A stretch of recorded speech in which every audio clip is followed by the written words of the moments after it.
Hello, everyone, and welcome to another edition of the Joseph Smith Podcast, brought to you by Mormon Stories. I'm your host, John DeLynn. It's February 11th, 2026, and we are here today in part 31 of our series on Dr. John Turner's book, Joseph Smith, The Rise and Fall of an American Prophet. Last week, we covered the formation of the Relief Society and outbreaks of polygamy in Nauvoo in the spring of 1842. We recommend you consume this series in sequence. Obviously, if this is part 31, there are 30 episodes prior that you can watch. You can consume it on YouTube under the playlist of the Joseph Smith Podcast. You can also consume it on Spotify and wherever else you get your podcasts. But today's episode, we are going to be continuing, and we're going to talk about the chapter 31 of John Turner's book is called World on Fire. And we're going to be talking about the excommunication and expulsion of John C. Bennett, who was at one point mayor of Nauvoo and co-president of the church. We're going to be talking about the Lilburn Boggs assassination attempt, and we're going to get John Turner's take on whether or not he believes Porter Rockwell and or Joseph Smith were involved in the assassination. We're also going to be talking about more polygamy in the fall and spring of Nauvoo, 1842 and 1843. We're going to be talking about more concern on the part of Emma, Joseph's wife, and the Relief Society. And then finally, we're going to be talking about what I guess the Bill Clinton administration would call bimbo eruptions. That's not a very kind term to use about women, but certainly Nauvoo started having problems managing its scandals, including with Sarah Pratt, Sarah and Whitney, and in this case, Nancy Rigdon, all of them being daughters of close, trusted friends and associates and leaders of Joseph Smith. Really quickly, I want to thank all our donors that have made this possible. Please go to donorbox.org/Joseph Smith if you want to donate to see this series continue. And I do want to ask everyone to please subscribe to the YouTube channel because we're just a few thousand away from reaching 300,000 subscribers. And I think that will really help. So anyway, that's all I've got as way of introduction, John Turner, other than to say a generous donor and listener sent me a particular baseball cap that you found surprising. Why were you surprised, John Turner? I mean, I just was moved, surprised and moved to see you wearing a George Mason University cap today. Appreciate you representing the Patriots from out in the Great Basin. And I don't think I have the donors' permission to use their name. So anyway, for whatever that's worth, here we go. Okay, so John Turner, there's a lot to cover today. And why did you call this chapter? That's a little bit, is that clickbait, John Turner? Can a book chapter have clickbait? Why did you call this chapter World on Fire? Well, it's an excerpt of a Joseph Smith quote. So when the Relief Society was discussing the investigation of immorality and the rampant rumors of sexual misconduct in Nauvoo, Joseph warned them against sort of excessive zeal for exposing wrongdoing. He said, "A little tale will set the world on fire." Oh, so that's a quote. That's a quote. Okay. And if a little tale can set the world on fire, let's just wonder what a whopper of a tale could do. So, John Turner, can you remind us who John C. Bennett is and why, what Willard Richards had to say about it? So, John C. Bennett was really a self-promoter and scoundrel who moved from Ohio to Illinois in the late 1830s.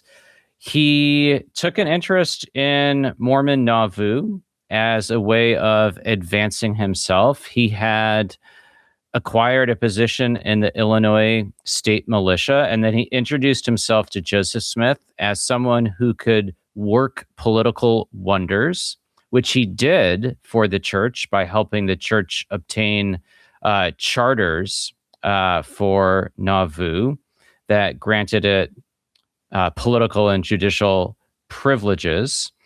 And because of those political favors that Bennett was able to do on behalf of the church, Joseph quickly elevated him to powerful positions. He became the mayor of Nauvoo.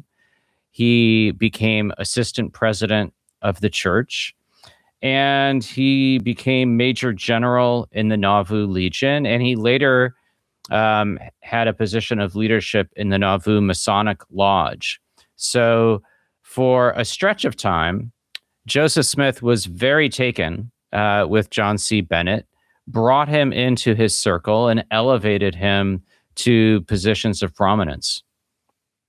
Well, before we talk about the scandal that erupts, I'll just ask you very directly.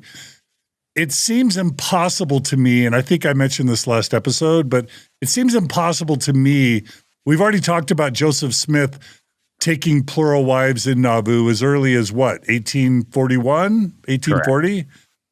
So now we're a good year and a half into Joseph Smith's active polygamy taking.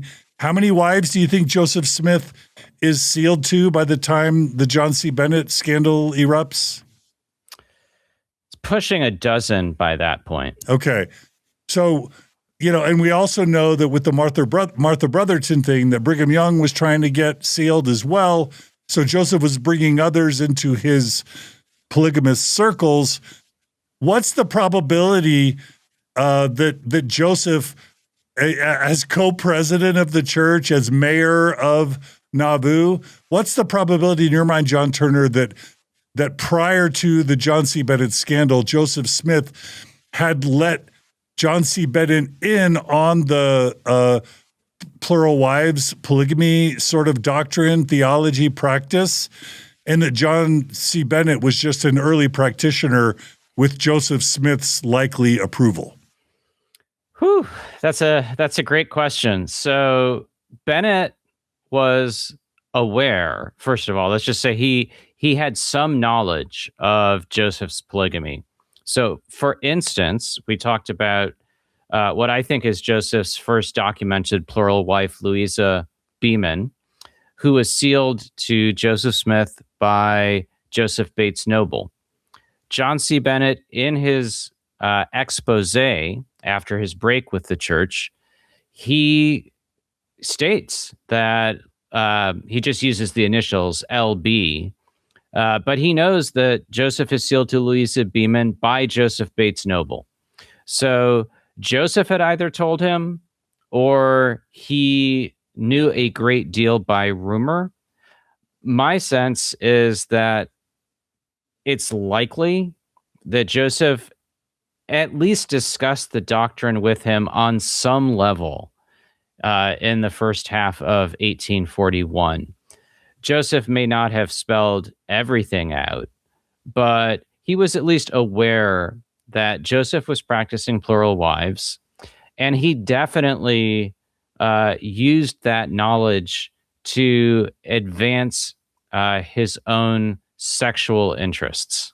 And if Joseph Smith ends up letting Brigham Young and Hiram Smith and, Heber C. Kimball and others of his close associates practice polygamy, why wouldn't he have allowed John C. Bennett, even as early as 1841, to start practicing it as his co-president of the church and as mayor of the city? Yeah. So that's a great question. So this is how I would answer it. I think when Joseph first met John C. Bennett, he was sort of transfixed by this guy. This is a political miracle worker. This is someone who cuts a good figure. This is someone I want to cultivate.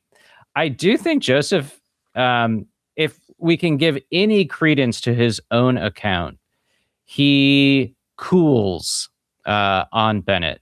He gets information that Even though Bennett had represented himself as a bachelor, Joseph says he learned that Bennett had a wife and kids back in Ohio. And then he knows that Bennett pays attention to young ladies in Nauvoo. Apparently, there's some discussion about this, and he gets some more information about Bennett by the summer of 1841. And I do think Bennett by 1842 is not in Joseph's inner circle. So when Joseph, for instance, is moving toward introducing what becomes the endowment ceremony, Bennett is definitely not involved. I think Joseph understands that Bennett is disreputable and not trustworthy, and I think this is very significant, Joseph also understands that Bennett is well positioned to do him a lot of damage. So there's no public accountability for John C. Bennett, and he retains his high positions despite the fact that Joseph has intelligence that should have led to at least some sort of censure or loss of privileges.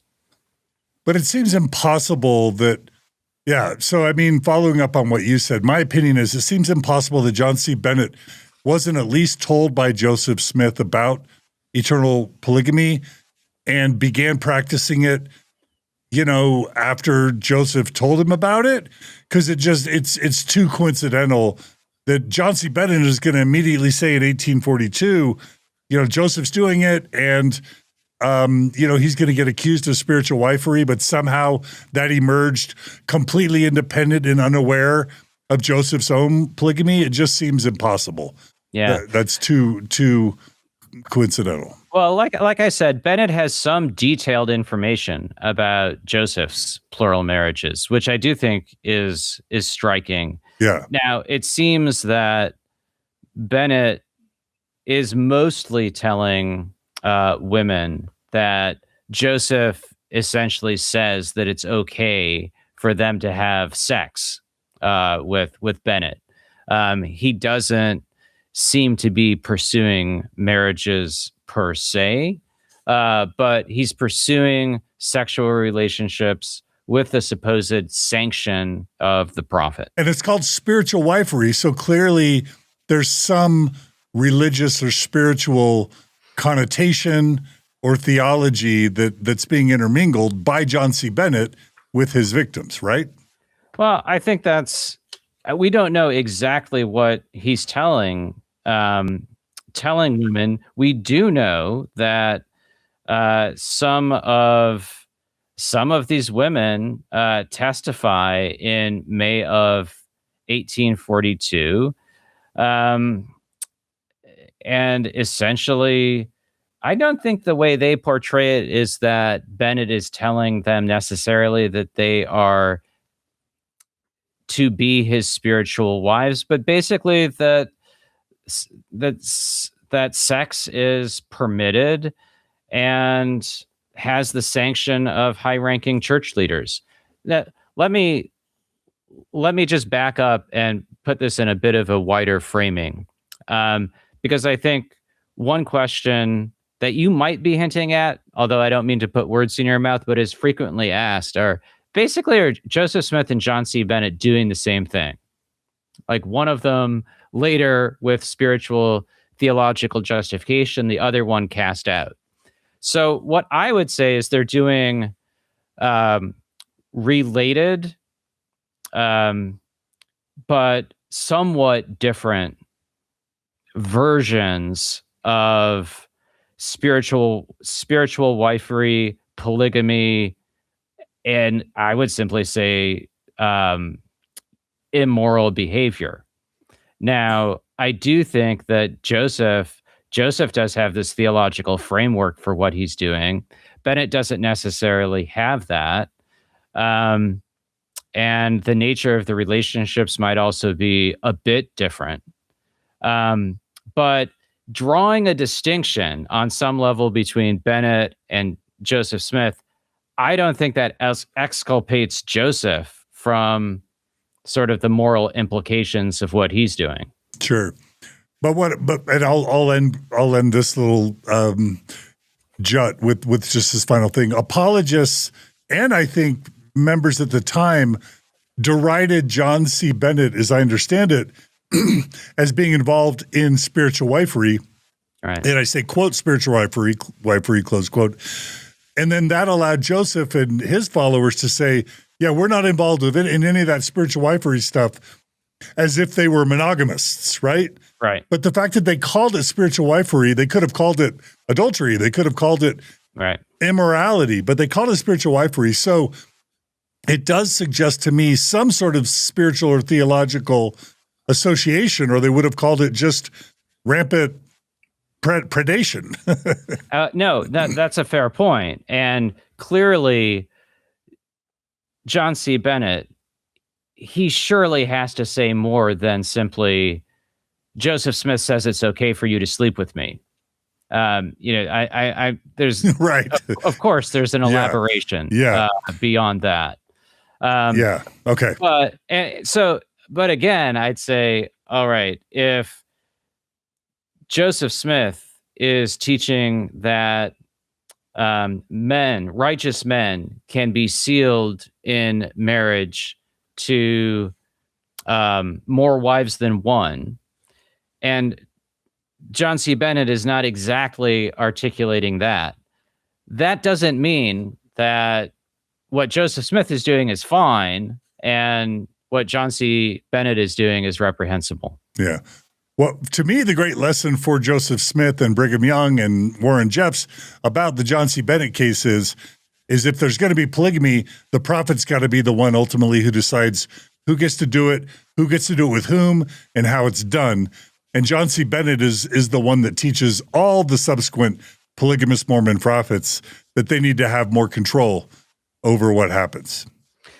Well, I do think that is true. And Joseph, even when trusted, loyal followers, that he doesn't want them to freelance. Right.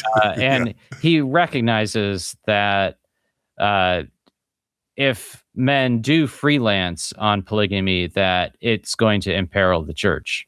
Unlike what actually happened. Right. Which also imperiled the church.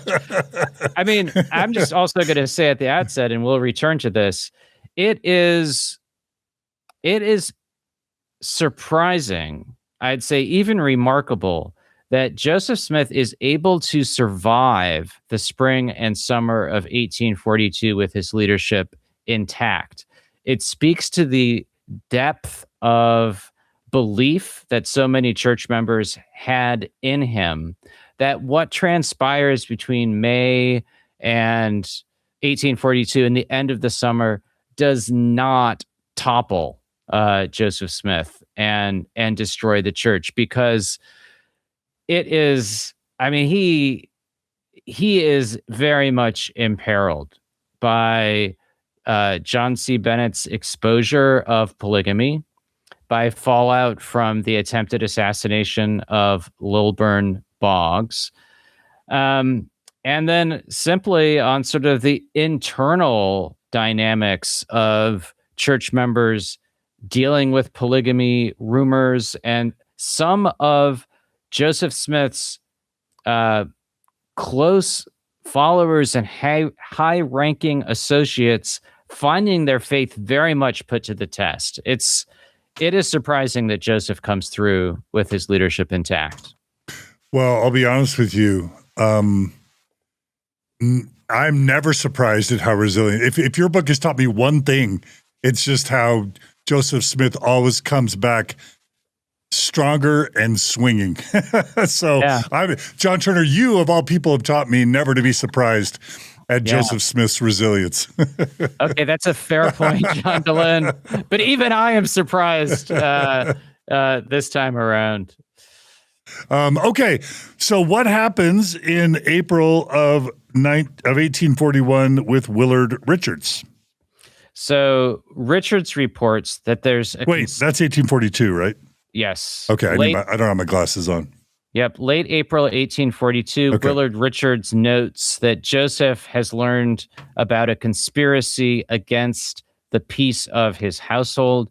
He doesn't elaborate on this, but it's clear from what transpires over the next couple of weeks that John C. Bennett is at the center of the trouble. There's a few things that are going on at the same time. Joseph and other church leaders are learning about the extent of Bennett's sexual behavior. They're also learning about the activity of Joseph's own brother, William Smith. There's fallout. So William Smith's having sex with multiple women as well, correct? He apparently is telling people the same thing that John C. Bennett is telling them. Yeah. There's also fallout from Joseph's failed polygamy proposal to Nancy Rigdon, the daughter of Sidney Rigdon. And so there are a lot of rumors going around Nauvoo, and church leaders are starting to reckon with the fact that they need to rein Bennett in. The big question is, how do you do that? They could certainly gather information about what Bennett is doing, and they could have simply excommunicated him. What Joseph seems to want to do is to get Bennett to confess his misdeeds, to repent, and promise to make amends. I think because they want to keep him in the fold so that it doesn't precipitate a public scandal. Yeah, and I can't help but just think about, like, in 2026, the Jeffrey Epstein stuff is happening. And before that, I think about Scientology and L. Ron Hubbard and the way that they used to do confessions. But it just seems like when organizations want or need to control people, sometimes having dirt on them and forcing confessions or apologies or threats about revealing disturbing information about them is the way that they both prevent whistleblowers, but also protect themselves. And it feels like that's what's going on here. Just like with the young woman who observed Joseph Smith potentially having sex with his dead brother's widow, who the Relief Society forced to sign a paper saying she saw nothing wrong. It feels like now they're making the same that we talked about last episode. It feels like they're making that same move now with John C. Bennett, trying to get him to sign a false confession, basically. Well, or maybe a true confession. What they want to do is I think they do want to rein Bennett in. They'd like Bennett to attest to Joseph's own good character. And it's a very delicate, I think it's a very delicate situation. The Grand Master of the Illinois Masonic Lodge, Abraham Jonas, writes a letter to Nauvoo in early May, basically saying they've gotten information that Bennett is disreputable and he's been expelled from a lodge in Ohio. That sort of forces Nauvoo's Masonic Lodge to sideline Bennett as a Masonic leader. And at that point, the church, they sort of are starting to reckon with the fact that this situation might not be salvageable. By Joseph's own account, this also isn't the first time they've gotten Bennett to confess his wrongdoing. According to a letter that Joseph writes the next month, there'd been back and forth with Bennett on sexual behavior before. So I think on some level, they realize it's going to be hard to rein Bennett in. They try to avoid precipitating a public break.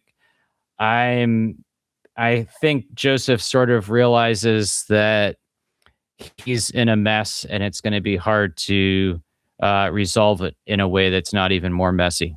Yeah, and Joseph knows by this point that he's propositioned Nancy Rigdon, that he's propositioned his dead brother's widow, that he's, like you said, now sealed to 12 women, many of them married to other men.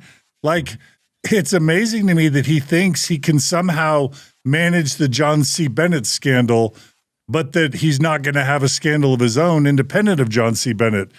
But I guess, that doesn't stop him. Well, I mean, it's crazy. So by the end of May, Bennett does make a confession in at a lodge meeting. He makes a confession, according to the minutes, concerning females in Nauvoo. This is after there's been a bit of an investigation, and they've gathered testimony from some women. At that meeting, Joseph pleads with the men who are present to forgive Bennett and presses everyone to keep matters confidential. Because, yes, if all of this becomes public, John C. Bennett, William Smith, I do think Joseph knows there are going to be a lot of questions that are going to be hard to answer. Yeah. Okay, and you write in your book that while the John C. Bennett scandal is emerging, that Sidney Rigdon learns about Joseph's proposition to his own daughter, and we talked about the happiness letter in the previous episode, and Nancy shows Joseph's happiness letter to Francis Higbee, and that letter goes into circulation. So, so Joseph dictates a letter to Sidney Rigdon. How does he get out of that one? Well, he only sort of gets out of it. So, Joseph knows that Sidney Rigdon is incensed about his proposal to Nancy. And so he writes Sidney, the two men get together one night and have a long conversation. But Rigdon is uneasy. They have another meeting the next month. It seems that Joseph denies the proposal, and eventually... Wait, he tells Sidney, your daughter's lying? I did not propose polygamy to her? So, yeah. So this is a meeting now at the end of June of 1842. Now, the tricky thing is that we don't have an account written by anyone who was at that meeting. There are two accounts of it, one by John C. Bennett, who hears about it, the other by Willard Richards. So according to Bennett, Joseph denied, in his words, the attempted seduction. And Nancy Rigdon then, to Joseph's face, calls him a cursed liar. She clearly had some mettle, I think. Richards, by contrast, he reported that Rigdon's family were confounded and put to silence by the truth from President Joseph. I think on some level, Sidney Rigdon doesn't quite know what to believe going forward. And he's one of a number of individuals who are caught between trusting a family member and trusting Joseph Smith. And I think for a lot of those individuals, they sort of twist in the wind and they don't know who to believe. Yeah, and this comes out later with the one with Hyde who ends up wandering off into the forests and is missing, right? Is it Hyde? Orson Pratt. Yeah.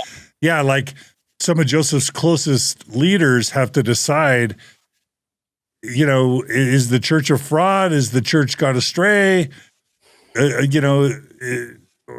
Joseph lying? Like, or should they believe? Like it's clearly very hard on his followers. But I know we don't like to use the L word because it's insulting, but it sounds like Joseph flat out lied to Sidney Rigdon. I mean, even though we don't like to say that. So that's probably the case. Yeah. What I think Joseph probably did, and we don't really know the specifics, is I think he's probably able to convince Sidney Rigdon that at the very least his intentions have been misconstrued. And perhaps he's able to convince Sidney Rigdon that he was seeking, a spiritual sealing with his daughter. We don't know. I'm really sort of speculating. But I don't think what Joseph says totally reassures Rigdon. And Joseph, for his part, ends up embittered toward the Rigdon family and doesn't trust his counselor in the presidency going forward. So this is going to be really a breach between these two men that lingers for about a year and a half. Yeah. And so while this Nancy Sidney Rigdon scandal is emerging, we take a brief pause in the polygamy scandal. Oh, by the way, let me ask you this, John Turner. Let's just say that ex-Mormon critics are overly obsessed with sex. And let's just say that Joseph had only the purest of intentions with Nancy Rigdon and wanted to make her a spiritual wife as a teenage girl, but did not intend to ever have sex with her at all. Would that be, as a never Mormon historian trying to be objective and approach this from a secular perspective, is that significantly less disturbing for you if Joseph was only trying to proposition Nancy Rigdon as a spiritual wife, not as a sexual conquest? Or is it still disturbing on some level? Yeah, so that's a great question. So, well, the first thing I'd say is that as a single woman, a young single woman, that wasn't the case. That doesn't fit the pattern of Joseph's polygamy. And we'll talk later in this episode about Joseph sealing to 17-year-old Sarah Ann Whitney. And in that case, we actually have a document in the form of a revelation that includes the words for a sealing. And that in that case, we learn that, and I'm sorry for jumping ahead, but it's helpful in answering your question. We learn that Sarah and Whitney became Joseph's wife with all the rights that belong to that condition. Presumably, that would include sexual intimacy. And I think there's some other hints that that marriage, and at least most of Joseph's marriages to young single women, included sexual consummation. With that being said, I suppose, just to straightforwardly answer your question, if the male minister of my congregation wanted to have a ceremony in which he was sealed for eternity to my daughter, but then didn't have any intimacy with her, sexual intimacy with her, I suppose I'd prefer that to the other option, but I would still be absolutely steamed if he introduced this sacred, intimate ritual to her without my knowledge. Yeah, especially if you had been his partner and close collaborator and biggest offender for what, a decade, well over a decade now, and he doesn't even bother to say, "Hey, John, I'd like to make this proposition to your daughter." He just does it while you're out of the state, right? Absolutely. Yeah. So I think it's bad. It's bad no matter what. Yeah. And one can certainly understand Sidney Rigdon's alienation. Okay. Well, in your book, you give us a brief reprieve from the polygamy scandal, and you talk about a really brazen crime that happens in Missouri. So give us that background. So in early May of 1841, an assailant shot former Governor Lilburn Boggs of Missouri, and he probably doesn't need much of a reintroduction to listeners, but Boggs was governor in 1838 as the Missouri Mormon War heated up, and Boggs had issued an executive order calling for the Mormons to leave the state or face extermination. Now, I don't think Boggs really was calling for genocide against the Mormons, but he certainly was bent on eradicating his state of what he understood as a menace. So it's a brazen crime because, well, it's sort of always a brazen crime to go and try to murder somebody. But Boggs was reading a newspaper after dinner, and someone fired a pistol through his window that left Boggs apparently mortally wounded. Apparently two balls penetrated his skull and another lodged in his neck. So nobody expected him to survive. Yeah. And so obviously eventually, and I think Mormons I was even taught this growing up, that it was, there's this weird, sexy Hollywood lore in Mormonism, even in faithful Mormonism, with a character by the name of Porter Rockwell. And Mormons are almost secretly proud that there was this kind of seedy, rough, cowboyish, potentially assassin-like character that would go to any lengths to defend the prophet.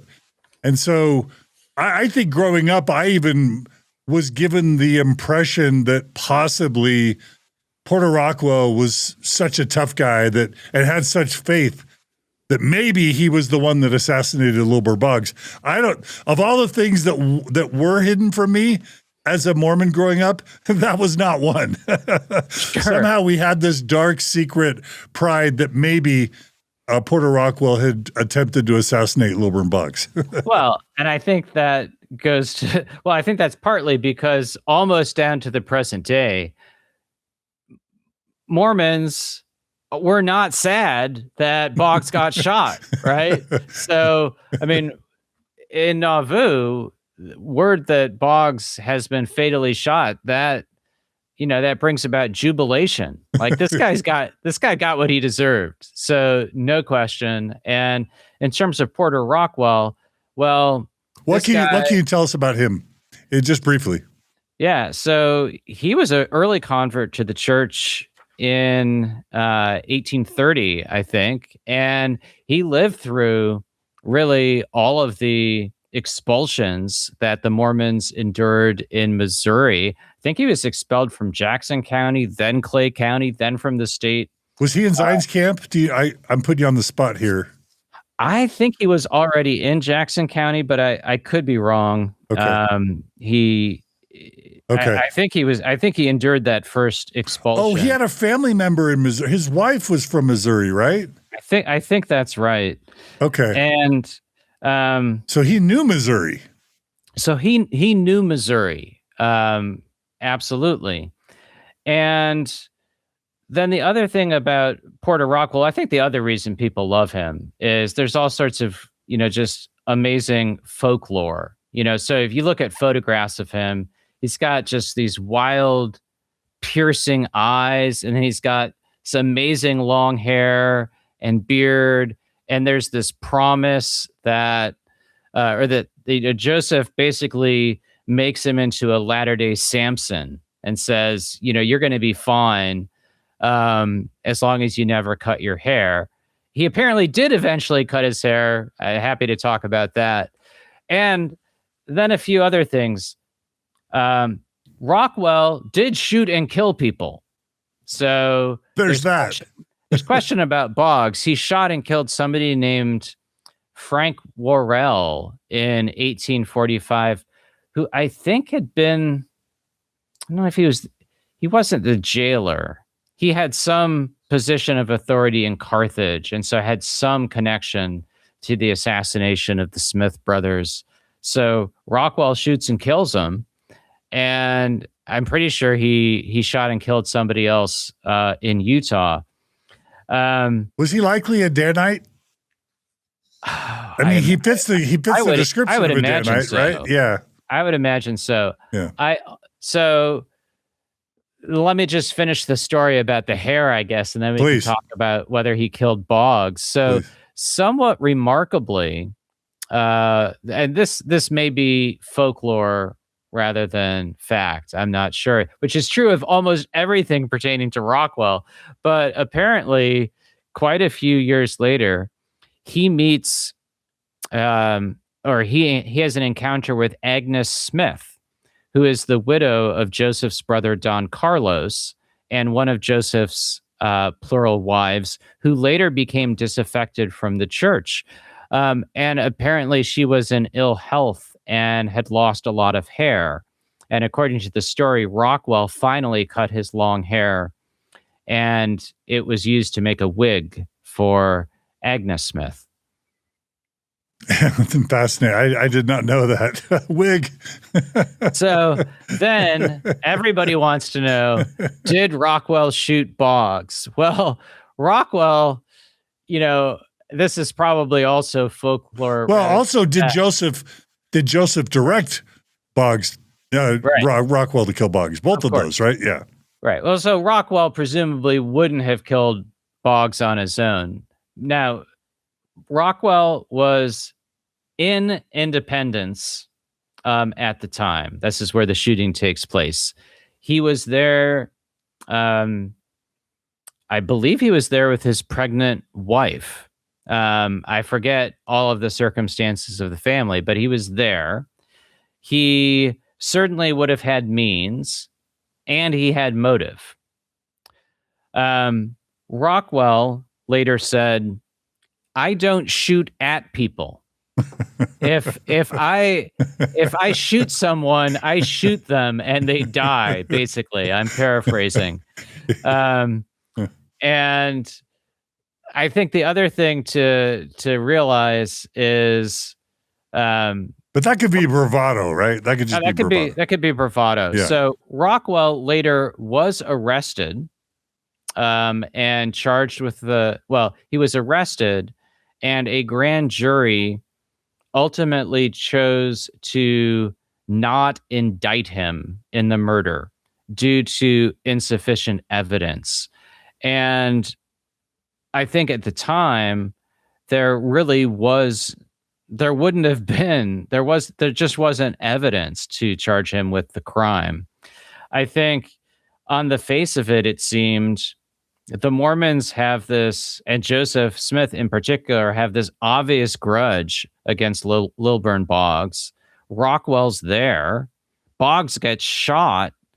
So it doesn't take too long for people to start pointing the finger at the church and at Joseph. Julie is asking if Rockwell's gun was found at the scene. I don't think so. And at first, I don't think a lot of the details are known, but at first there apparently was another suspect in the case who was cleared. Some historians have suggested Boggs is in the midst of a political campaign. He's running for the state Senate. I don't know who might have wanted to kill him. So it's one of the many mysteries, I think, of early Mormon history. I think the fact that a jury that probably hates Mormons refused to indict Rockwell, that is a little bit exculpatory. So in the absence of more evidence, really what we can say is that Joseph and everybody else in Nauvoo, they are thrilled to hear that Boggs has been shot. Yeah, you write that eventual Mormon prophet Wilford Woodruff. So we're talking about an eventual prophet, seer, and revelator and special witness of Christ. Right. You write that he writes, quote, "The vengeance of God has overtaken him at last, and he has met his just deserts." Close quote. That's future prophet Wilford Woodruff. Well, and not only that, Woodruff, he liked to draw little pictures and symbols in his journal, and he drew an arrow lodged in Boggs's head. So I mean, he really in his journal. he was thrilled about that. I want to see that, Julia. You got to dig up that sketch. Yeah, you've seen it. You've seen the sketch. I've seen it. Okay, maybe we'll put that on the thumbnail. Yeah. So then there's a twist in that Boggs doesn't die. This is supposed to have killed him, but he recovers. And everybody by this point is telling him, the Mormons must have done this. And so Boggs now wants justice. And, he probably believes that Joseph has ordered this. And he wants to see Rockwell and Joseph Smith brought to justice. And this case will cause the Mormon prophet a lot of trouble in the coming months and years. And going back to John C. Bennett, two questions. Doesn't John C. Bennett end up stating that indeed Joseph ordered the assassination of Boggs? And secondly, for all his skullduggery or scandal mongering, whatever, John C. Bennett, why can't we just believe John C. Bennett if he's mayor of Nauvoo, co-president of the church, whatever his frailties? If he says that Joseph ordered Porter Rockwell to go kill Lilburn Boggs, why isn't that enough? Well, because even though I also don't trust Joseph Smith in terms of what he says about all of the events we're talking about, I also don't trust John C. Bennett. So his expose, which he publishes later in 1842, called History of the Saints, which, by the way, in terms of like punchy, engaging language, it's pretty good. Okay. But it's just a mix of some accurate information about polygamy and other elements, and then some things that are just fantastical. So, all right, I thought, John, I have to ask you this, John Turner. So I was thinking about this. I would love some budding Mormon historian to do their dissertation on that book and to give us a pie chart, green, yellow, and red. Green is what percentage of things did John C. Bennett get right? Yellow is what stuff do we not know for sure if it was right or not? And then red would be what stuff did he absolutely lie about and get wrong? And could you even give a guess to the percentages of that fictitious and hopefully futurely available pie chart? So that's a great question. I don't know if I can give you percentages. So here's one little passage, which I think is sort of, it's a little bit representative. So this is about the instance of Sarah Pratt. And so Bennett writes, Mrs. Pratt was a beautiful and charming woman. Joe's real object was to convert her in another way, from virtue, unsophisticated virtue, to vice, soul-damning vice, from the path of innocence and peace to the polluted ways of the libertine, from the pure teachings of heaven's high king to the loathsome caresses of the beast and the false prophet.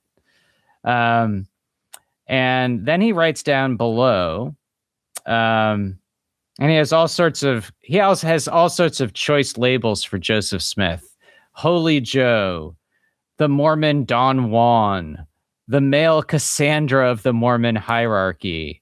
And I think at the end of the day, what I'm just going to have to summarize what he writes about Joseph's courtship of Sarah Pratt. The substance may very well be true.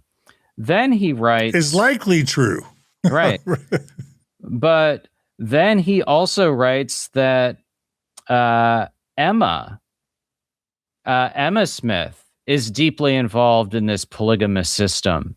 And she is also one of the ringleaders who is sort of deciding the fate of different women in Nauvoo that I don't believe.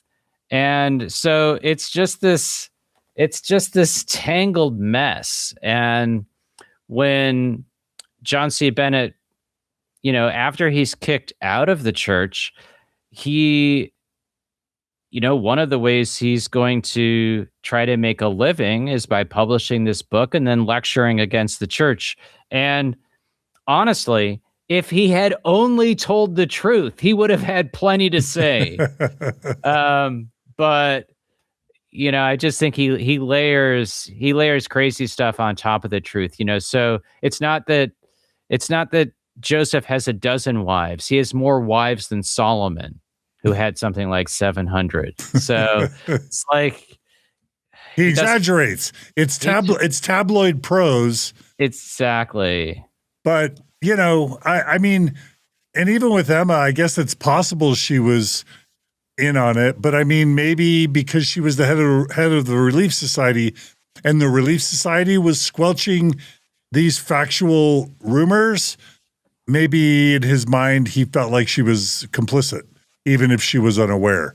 But I see what you're saying. Right. And then, for instance, another example of where Bennett is probably not reliable is when he writes about the endowment, because this sort of becomes, he's sort of on the outs when Joseph instructs that first group of men in the endowment. Bennett is not among them. He probably doesn't have reliable information about it.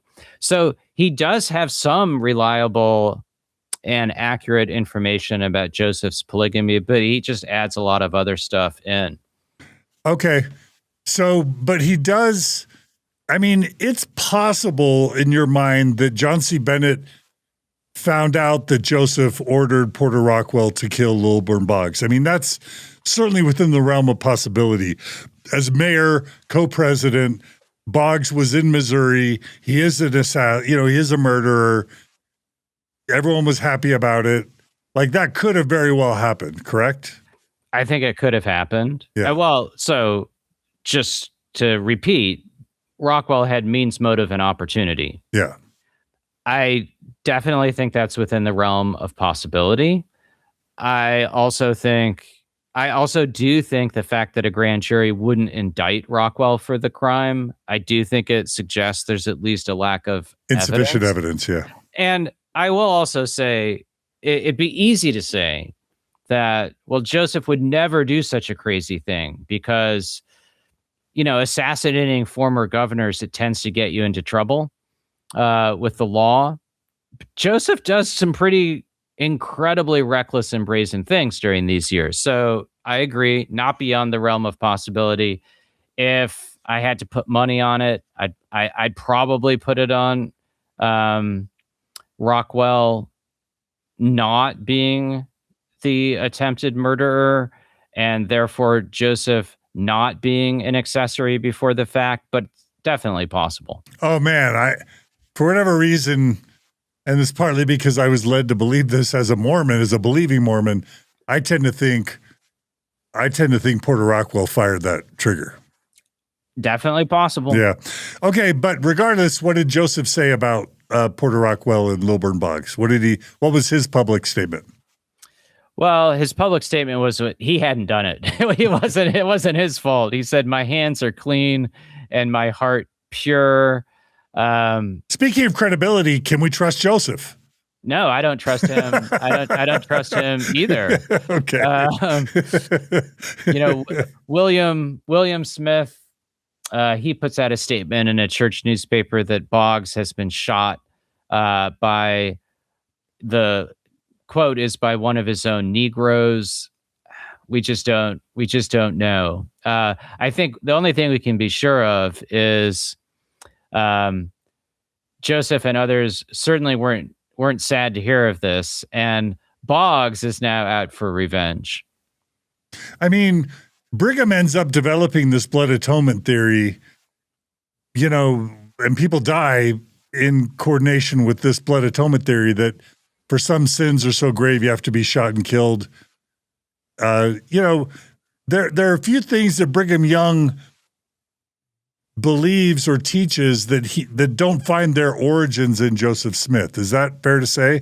Plus, the Book of Mormon begins with Nephi being told to chop off the head of another man. So, I mean, again... Well, I believe Brigham claims to have gotten that teaching from Joseph Smith. Whether he did or not, we don't know. Blood atonement, you mean? Right. Yeah. But regardless, I don't think anyone wanted to help Boggs atone for his sins. They might have just wanted to kill him. Yeah. Okay. So Boggs's pursuit of Joseph Smith, combined with John C. Bennett's testimony that he was aware of Joseph Smith ordering the assassination of Lilburn Boggs, this causes Joseph Smith a lot of trouble. And it's sort of, does this kick off the beginning of the end of Joseph Smith in a way or not? Well, not really. He's able to protect himself from extradition on the charge.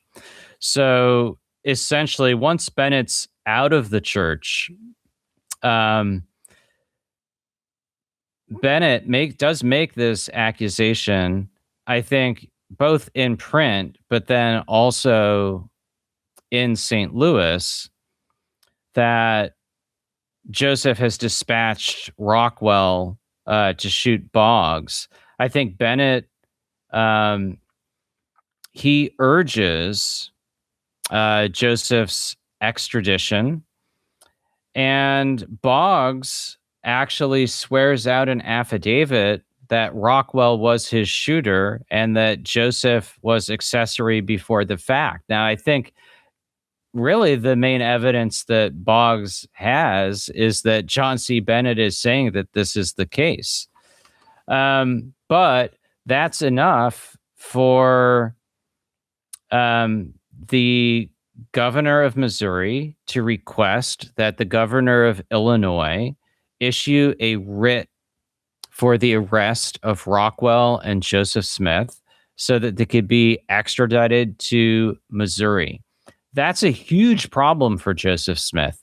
He presumes that if he's extradited, he's going to be killed. So one of Joseph's sort of primary concerns for the next year or so, or really most of the rest of his life, is that one way or another he's going to be taken to Missouri and suffer vigilante justice.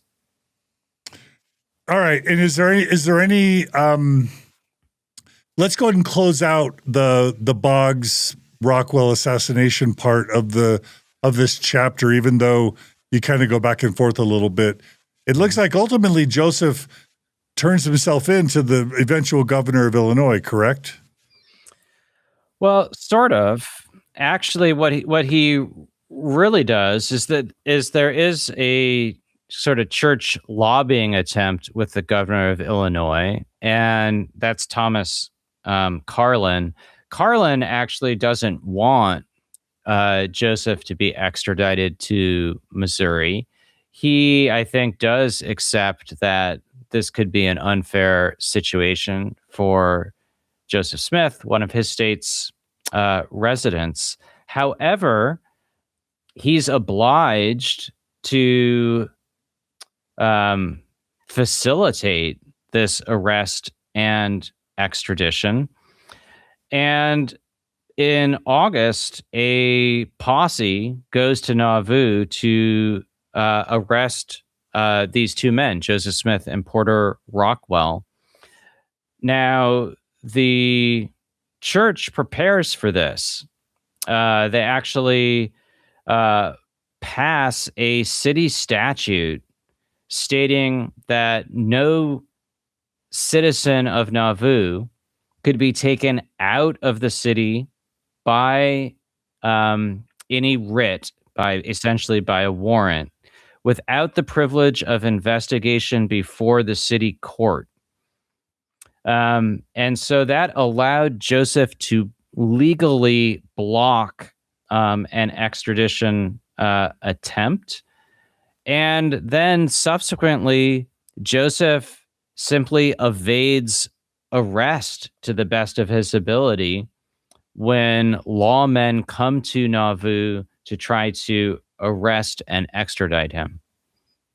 Okay. So Joseph kind of escapes, does the Boggs Rockwell thing kind of die at that point, or does it keep haunting him all the way through 1844? It really haunts him through early 1843.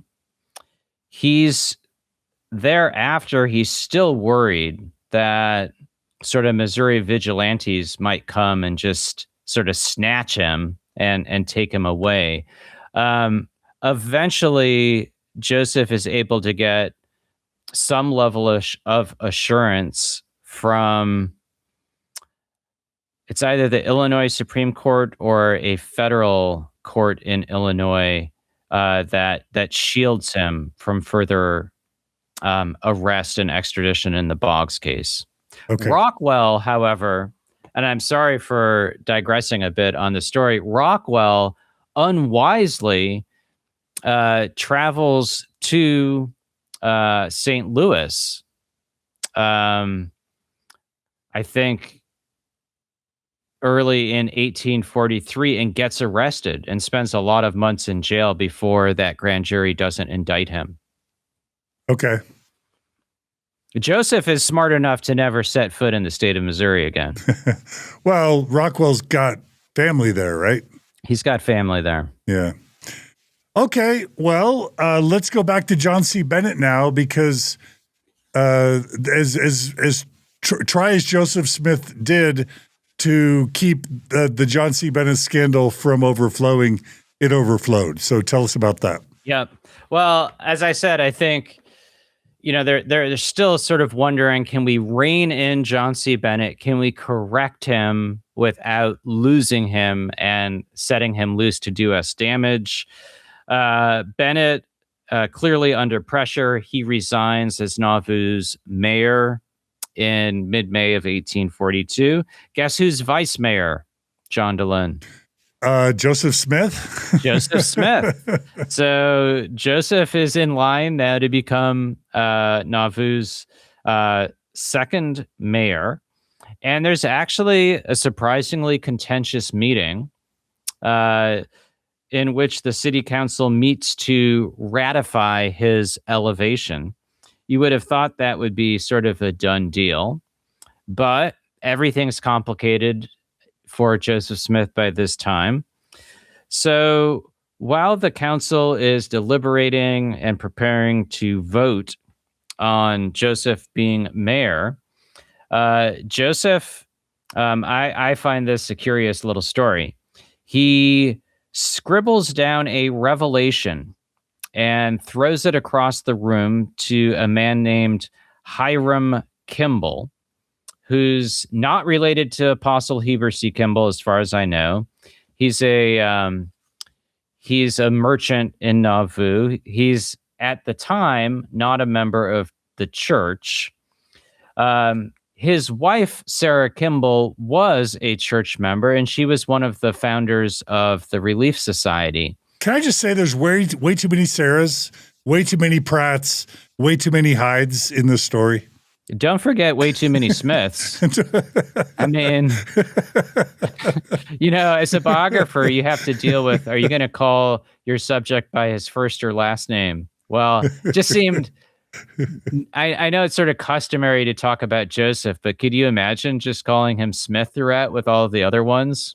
So anyway, the revelation is really short and to the point, and it did not, as far as I know, make the Doctrine and Covenants. Verily, thus saith the Lord, Hiram Kimball has been insinuating evil and forming evil opinions against you. And I forget the rest of the precise language, but essentially, if Kimball kept doing these bad things, he would be cursed. So it's sort of cryptic when you first read it, but Hiram Kimball most likely was complaining to other people about Joseph's polygamy. And this is because Joseph had proposed marriage to his wife, which on the face of it isn't super surprising.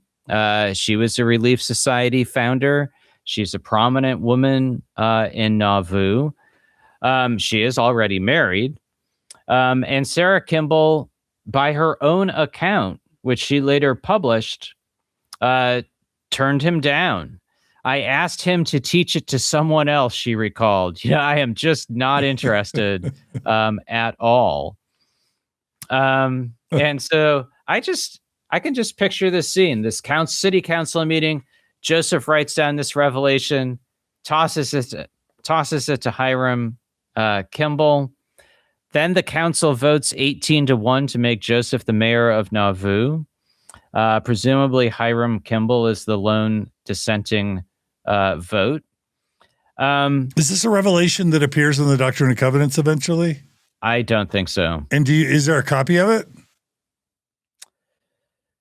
I think the account is simply in Joseph's journal. Okay. So there's not, we don't have, say, a manuscript of the revelation itself, but it's recorded in Joseph's journal that one of his scribes kept.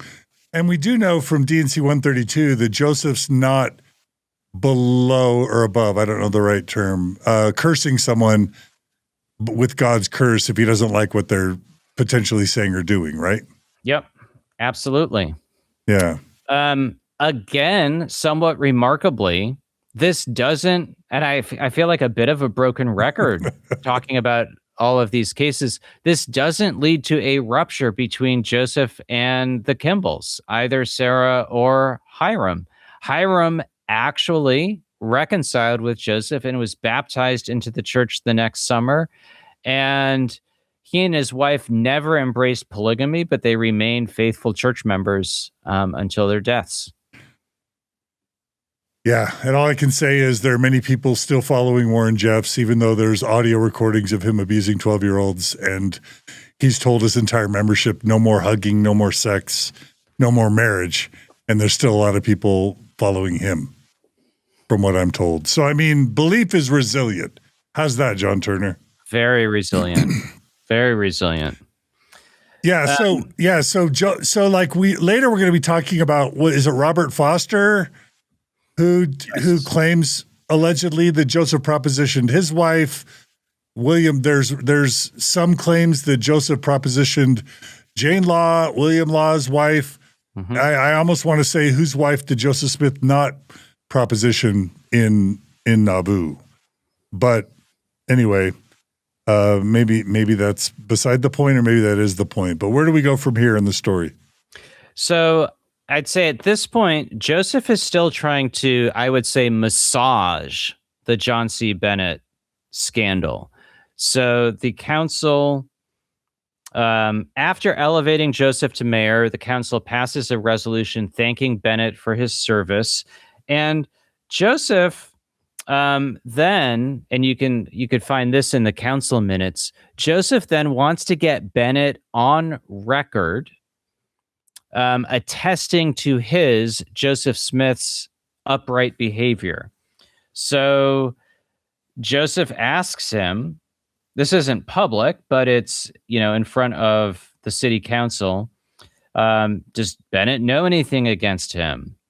In particular, has Joseph given him authority to hold illicit intercourse with women? Does he have anything against Joseph's character? And Bennett, before the council, says no. Joseph's an honorable man. Joseph feels like these will be useful testimonies.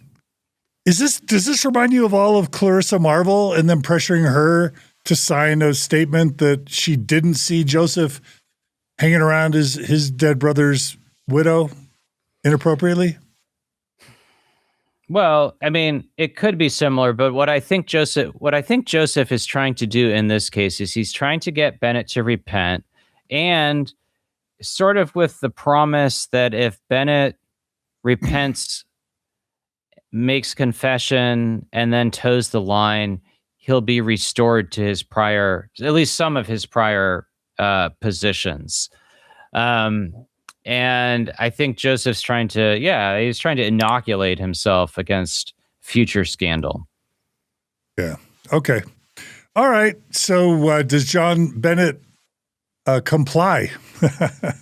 So, well, not really. That doesn't work out. So, and there's also at least some impetus to investigate sexual immorality on the part of the Relief Society.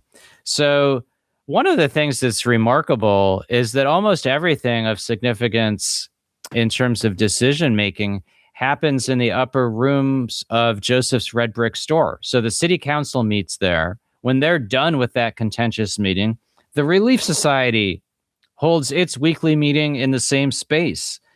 And Emma Smith, she is very forthright. She says they haven't been diligent enough in uncovering and rooting out iniquity. And she says that people in authority have been claiming her husband's sanction for their immoral behavior. So she's demanding action. And partly, I think, in response to that, the Nauvoo Stake High Council then meets several times over the next week and hears testimony from women who say that they've slept with John C. Bennett, William Smith, and other men. I would just say the allegations against Joseph Smith's brother being tied to John C. Bennett, to me, further reinforces the idea that at some level John C. Bennett had Joseph Smith's sanction at some point. Because clearly William Smith probably did too, his brother. Well, I think what seems likely to me is that Joseph discussed at least his developing ideas about marriage with these men back in 1841, perhaps at a time when he still trusted John C. Bennett. I think that seems like a reasonable conclusion, and we don't have evidence to know exactly. Yeah. So then Bennett makes a confession after all of this testimony. Emma Smith, when the Relief Society has its next meeting, I think she's still not quite satisfied. She wants more. She wants more examination of people's behavior. So it's at that point that Joseph warns the women against excessive zeal. A little tale will set the world on fire. And he says they've got to be careful. We don't want to make everything public, lest in exposing those heinous sins, we draw the indignation of a Gentile world upon us. So my interpretation of that is we might have to allow some sins to go undetected or unpunished in order to protect the church. Now, the way I would say that is, this is where the Mormon Church's super long history of cover-ups of sexual abuse scandals begins. I mean, in this 1842, 1843 time period, not counting the Fanny Alger stuff in 1836. Like the playbook for Kurt McConkie begins in 1842 Nauvoo for covering scandal up and hiding indiscretions by top leaders. Right. Well, and I think you could also draw parallels to other subjects even. So why, in my opinion, does Brigham Young not pursue a full and public investigation of the Mountain Meadows Massacre? Well, his fear is when people learn about this, there's going to be serious consequences for us. Now, I would actually say what we're talking about in 1842 is a little bit different because Joseph's also trying to keep his own behavior private. But essentially, it's sort of a knee-jerk institutional response also that bad information, if it gets out, it's going to do us harm. Yeah. Now, what's remarkable, and I've been using that word a lot today because I just find all of these events a little jaw-dropping. Emma doesn't agree with her husband. She stands up when Joseph is done explaining this, and she says essentially, yes, we don't want idle talk and gossip, but sin must not be covered. And anyone who refuses to expose the sinfulness of men and women, those individuals themselves become offenders. So you see Joseph, his concern is to protect himself and the church from scandal. Emma seems more bent on rooting out sexual immorality and getting to the truth. So obviously we've talked about the modern polygamy, Joseph Smith polygamy deniers who don't believe Joseph practiced polygamy at all. I'm guessing this is one of the examples that they would point to and say, look, Joseph's denying it.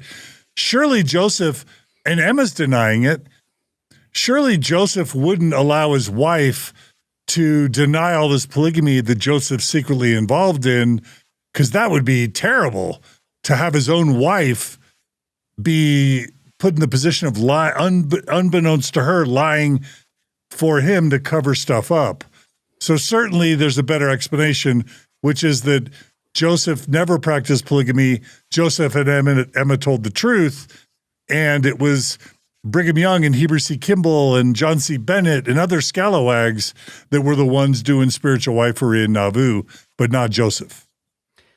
Well, which is probably a segue. There's probably a segue here, by the way. There's a segue there because I think we're getting to some actual contemporary evidence about plural marriage soon. I think one last thing on that is that we see Emma and Joseph publicly at odds a bit.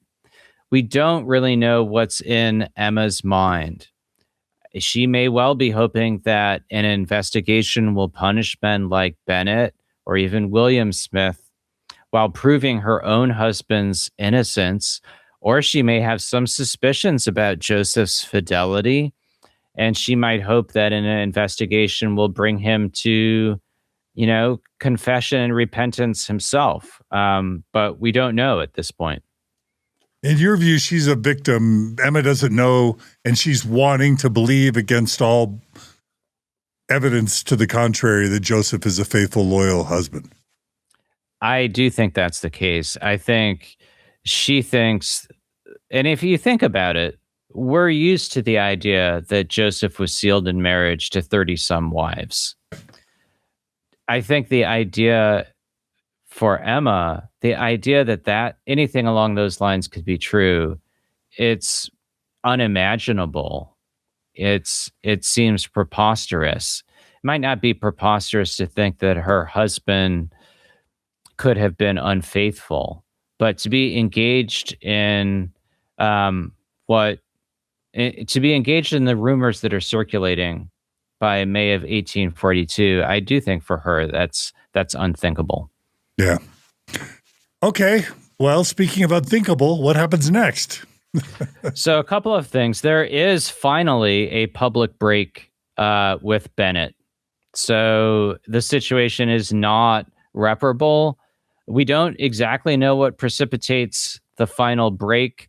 I think by the middle of June, Joseph has a clear sense that Bennett is at least planning to conspire with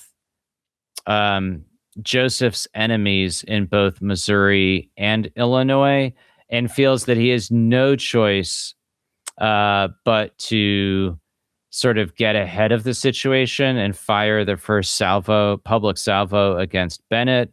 And so what church leaders do is they publish a host of charges against Bennett in the church's Nauvoo newspaper. And they also print those statements from Bennett before the city council that Joseph hasn't sanctioned anything immoral and has been of good character.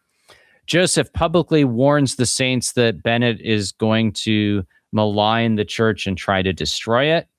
And that's exactly what Bennett does after this break. He starts writing letters that are published in newspapers.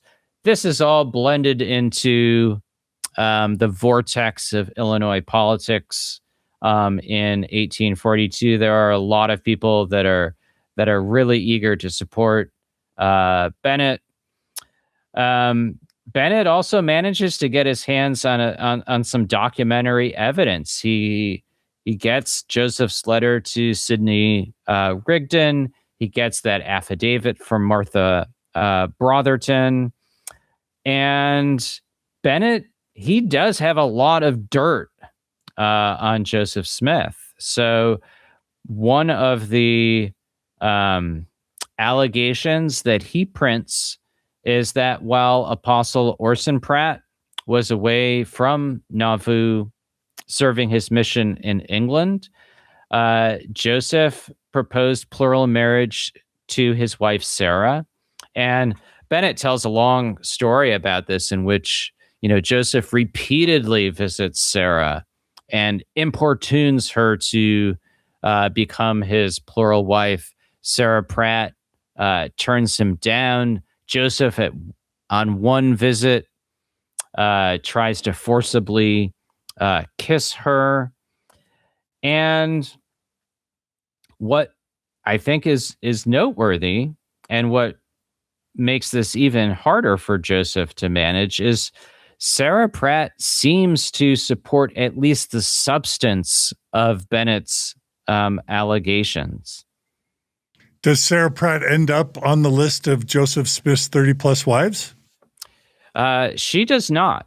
There's, as far as I know, there's no evidence that she was sealed in marriage to Joseph Smith. Apparently, she turned him down, and he had a hard time taking no for an answer.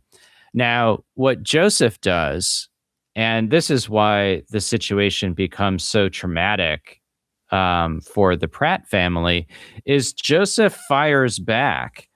Apparently, in a public address in Nauvoo, Joseph declared that Sarah Pratt had been a whore from her mother's breast.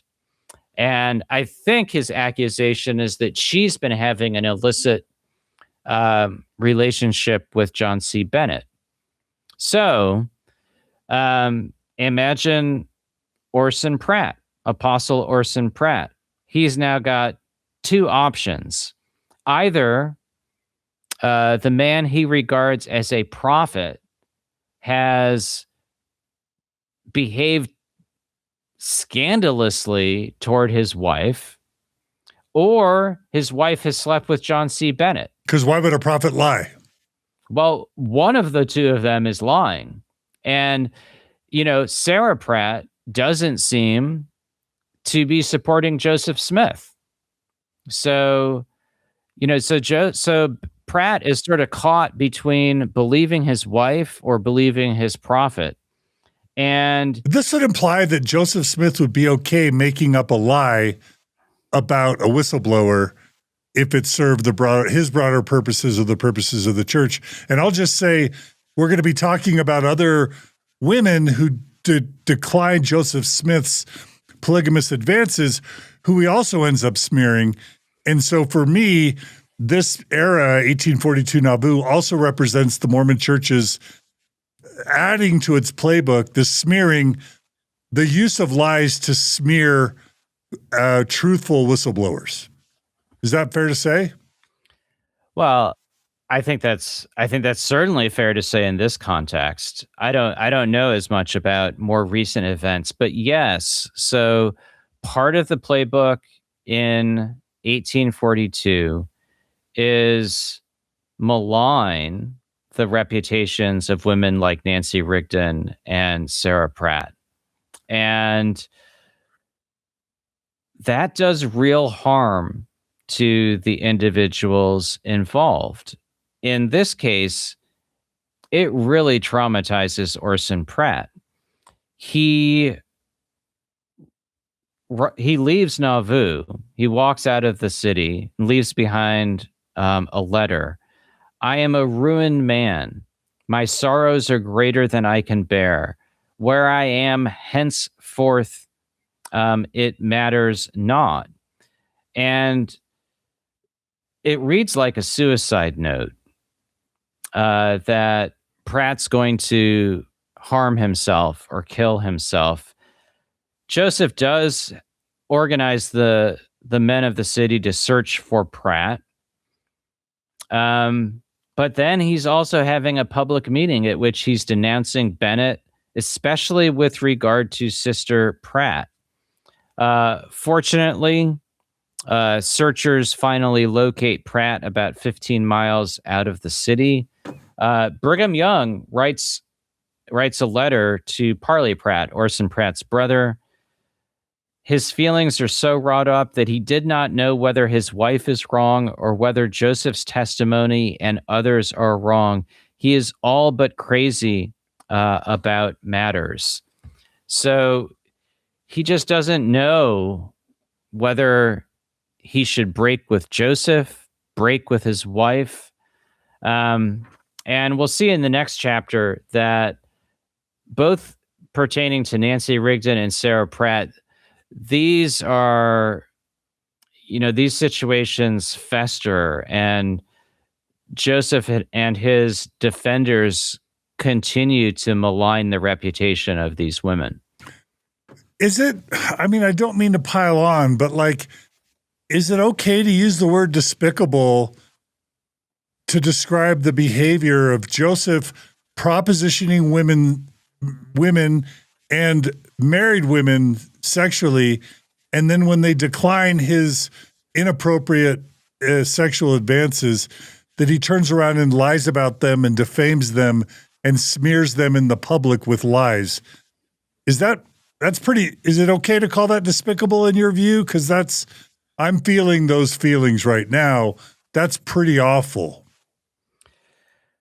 I think that's fair. I do think it's cruel and despicable. So if I might just skip ahead to something in the next chapter. So one of the things that church leaders do is they publish a collection of affidavits refuting Bennett's allegations. And those include several statements about Sarah Pratt. They include an assertion from a woman that she had seen Bennett taking his hands out of Sarah Pratt's bosom and lying down over her. Another man who's not a church member but friendly to Joseph testified that Bennett told him that Sarah Pratt made a first-rate go. So these are some pretty lurid things. In other words, she's good in bed. Right. In other words, she's good in bed. Now, think about the context. Joseph also mocks Pratt publicly. Orson Pratt has attempted to destroy himself, caused all the city to go in search of him. Joseph says that in Pratt's presence at a public meeting. Now, he was suicidal. Like he wrote, you describe it as a suicide note. Right. And yet Joseph's like demeaning him while he's sitting behind him in a public meeting. Right. So I write in the book that I just see this as cruel and callous on Joseph's part. And those sorts of statements, I think they do real harm. And I do think it's despicable and sad. And I don't think there's any other reasonable way of viewing it. I mean, even if we want to believe Joseph as opposed to John C. Bennett about Sarah Pratt, to publish those sorts of lurid accusations in the wake of Orson Pratt having that really mental health crisis, I think that was very cruel. Yeah. And I'll just say, upon reflection, John Turner, I was, a huge tranche of the Jeffrey Epstein files were released this week. And I was listening to an NPR or a New York Times summary of just some of the findings. And one of the things they mentioned is that some of the women who Jeffrey Epstein had cast aside and thrown away and demeaned ended up coming back on their knees, metaphorically, begging to be taken back by Jeffrey Epstein. And that reminded me of how the church always says, well, Oliver Cowdery came back and Martin Harris came back and John Whitmer never left. And I just want to say that if the women of if the women of Jeffrey Epstein can come back crawling, trying to get him to take them back, anyone can come back crawling, begging to be taken back by any human being. And so I'm always on this borderline of like, no, Joseph loved mirth and everyone loved him and he had good intentions and, we should give him a benefit of the doubt. And yeah, he messed up, but he also did so much good. And then bordering on like, no, like the difference between him and Jeffrey Epstein and Warren Jeffs is indistinguishable. And I never know exactly where to lean. Did you ever struggle with knowing where to lean?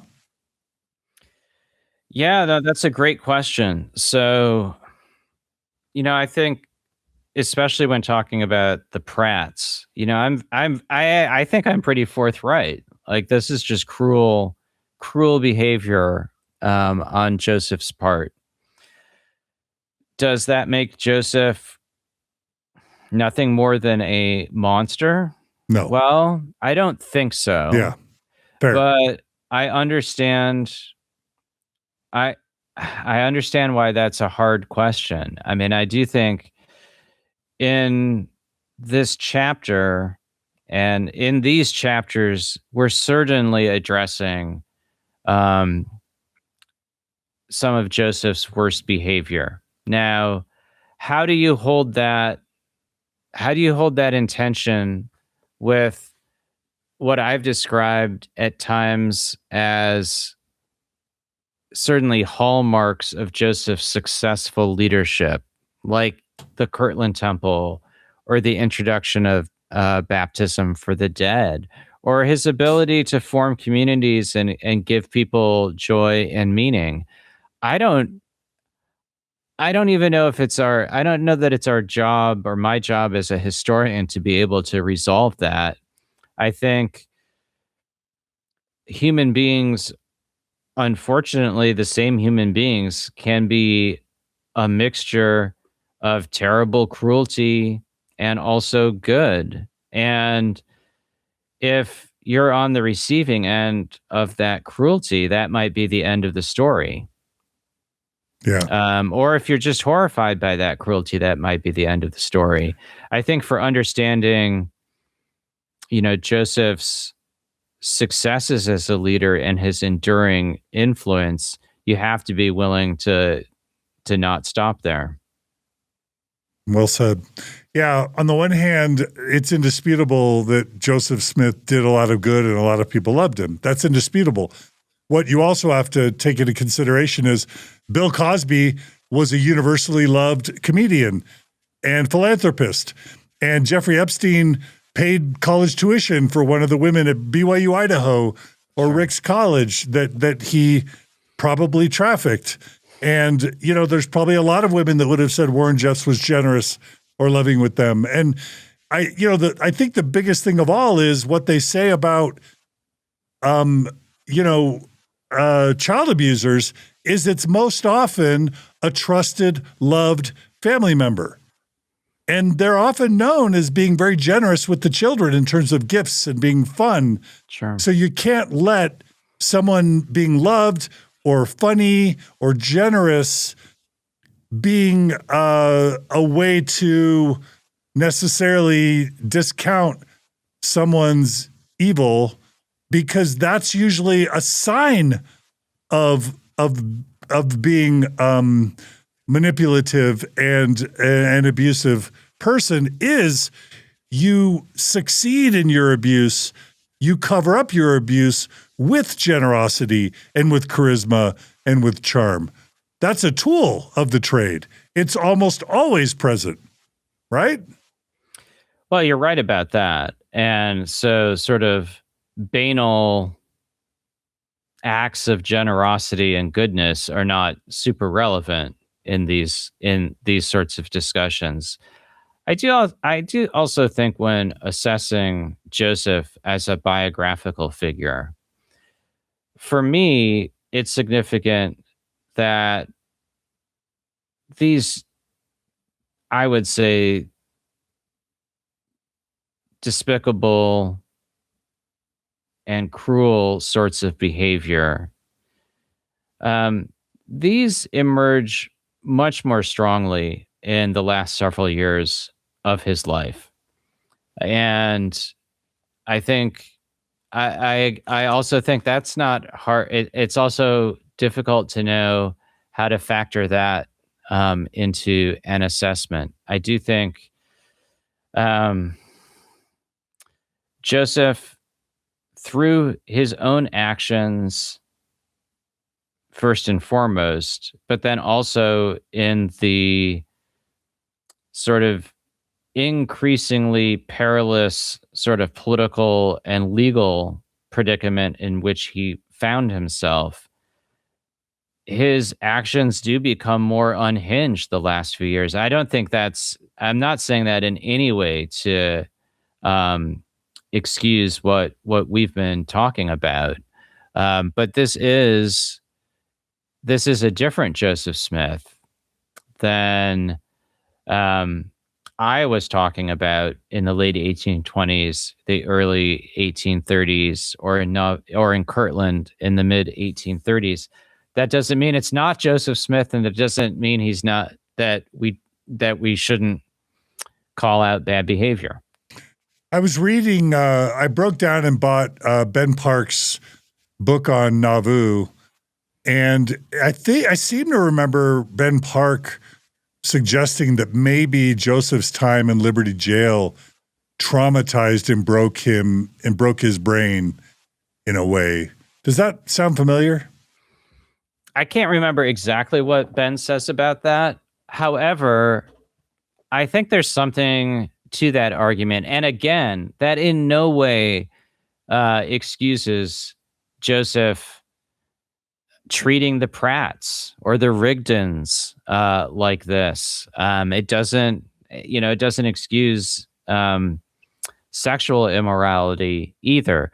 But I do think there's something to that, in that I do think Joseph was traumatized by what takes place in Missouri. I think Mormons tend to grow up knowing a lot about Liberty Jail and Joseph's experience. For me, when I really read through everything pertaining to those months, I do think it's easy to underestimate that trauma. Yeah. Okay. How much damage did John C. Bennett end up doing to the Mormon movement, to Joseph Smith, to the church, with his book and with his defection and with his scandal mongering?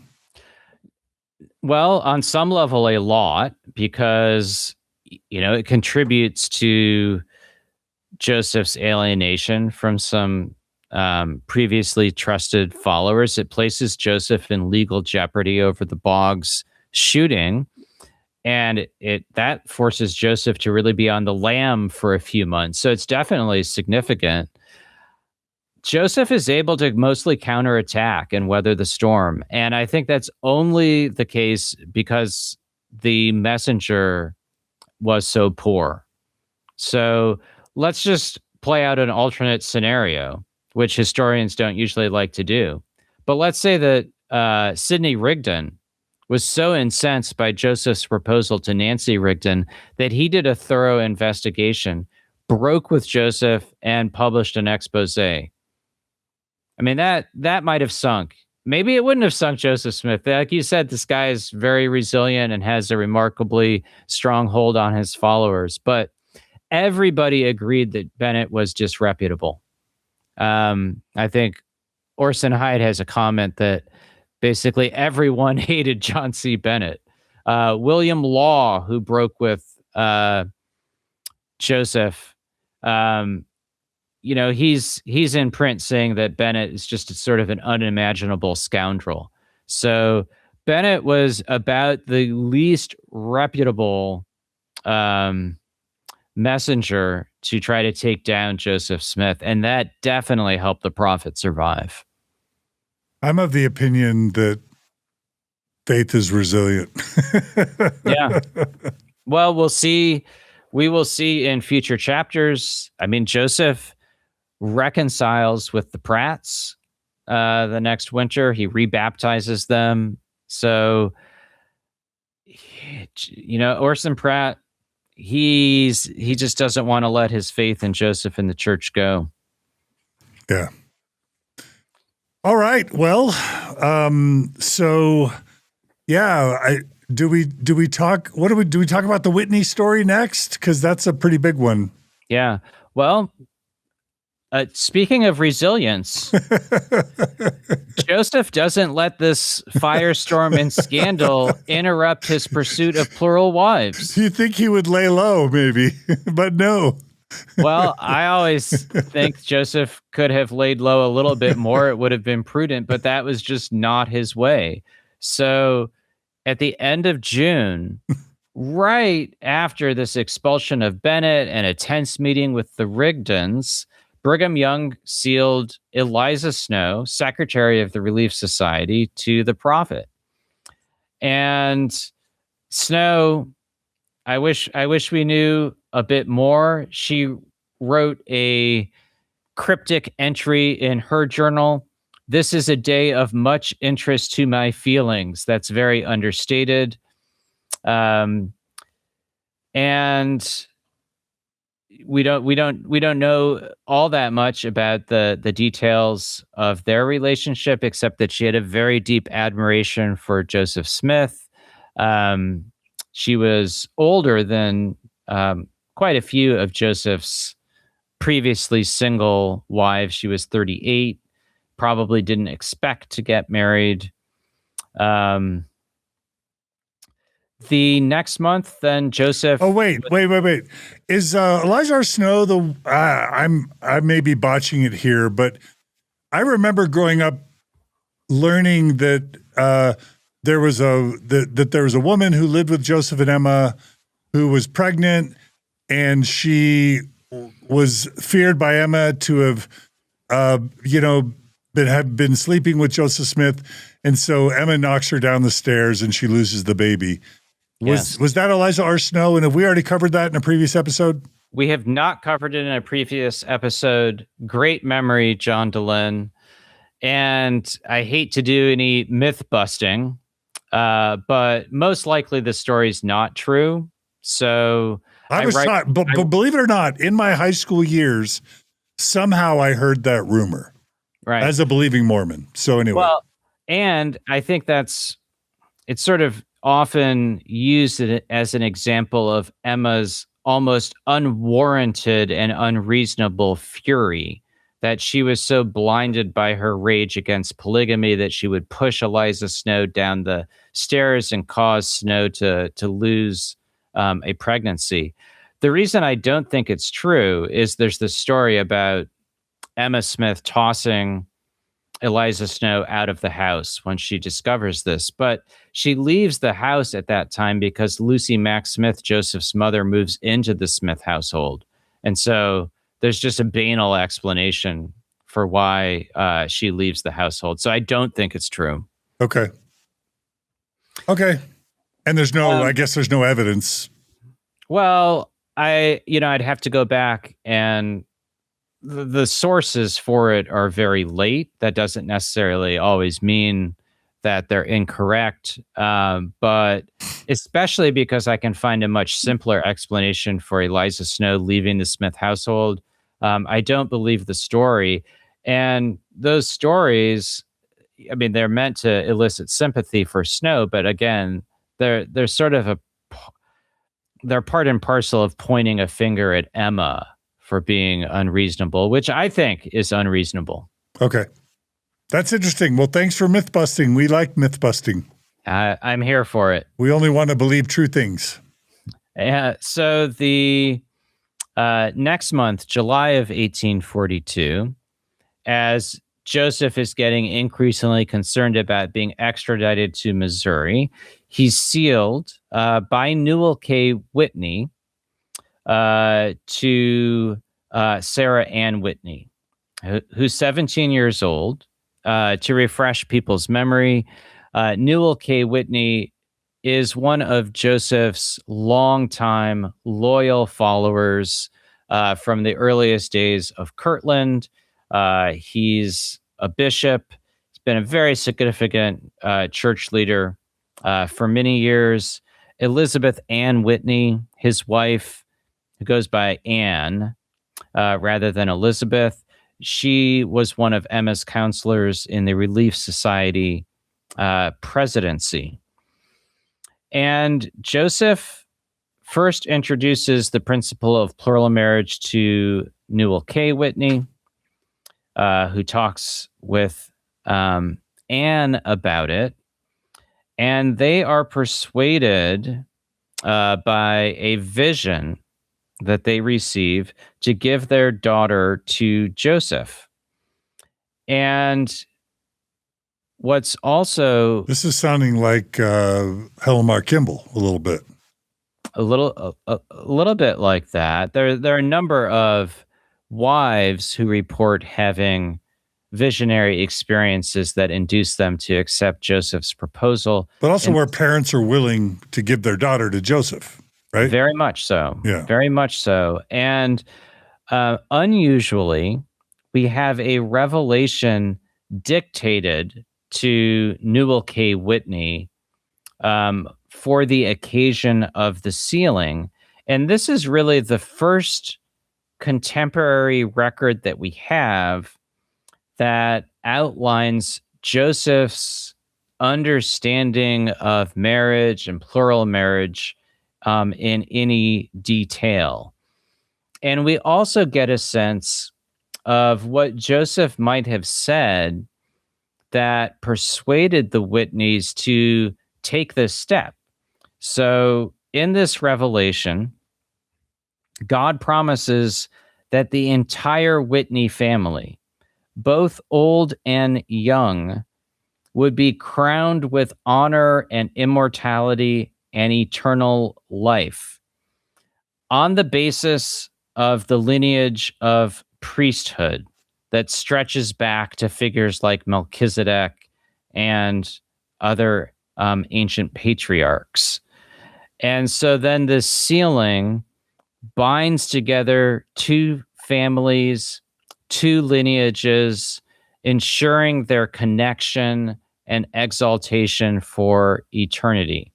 So there's theological promises that the Whitneys receive. They're going to be blessed if their daughter is sealed to Joseph Smith. So this is pre-D&C 132 revelation. Correct. But it's not a revelation that makes the Doctrine and Covenants. All right. This revelation is not in there, but it's in the church, held by the Church History Department. It's in the Joseph Smith Papers Project. It's in the Joseph Smith Papers Project, and it's publicly available. Okay. And so you're right. It's a year before D&C 132. So it's an early window into Joseph's thinking. And it also provides the words for the sealing. So what Joseph and Sarah Ann would promise to each other, they promised to be each other's companions forever, to preserve themselves for each other and from all others. It does include a caveat, reserving only those rights which have been given to my servant Joseph by revelation and commandment, and by legal authority in times past. So that last one would include Emma. By revelation and commandment would be his other plural wives. And with these vows, Sarah became Joseph's wife with all the rights that belong to that condition. I'm surprised I haven't heard more talk of this as the first polygamy revelation. Mm-hmm. Well, I think it obviously hasn't gotten as much attention as the revelation from July of 1843 that is now D&C 132. But yes, it's a very significant document, and it's a contemporary record. Now, I think another reason, John Dehlin, why this hasn't received as much attention is because we don't have the original manuscript. We have a typescript. I think the typescript, I think it's reliable because I think it also lines up with some other communications between Joseph Smith and the Whitney family in the coming months. There is a situation in which Joseph is sort of on the run and in hiding from the law, and he requests a meeting with the Whitney family in which he wants to bestow promised blessings. And it also seems from that letter that he's seeking some sort of succor from his plural wife, Sarah Ann Whitney. So for me, that points to the reliability of this revelation as representing Joseph's thought and the actual language used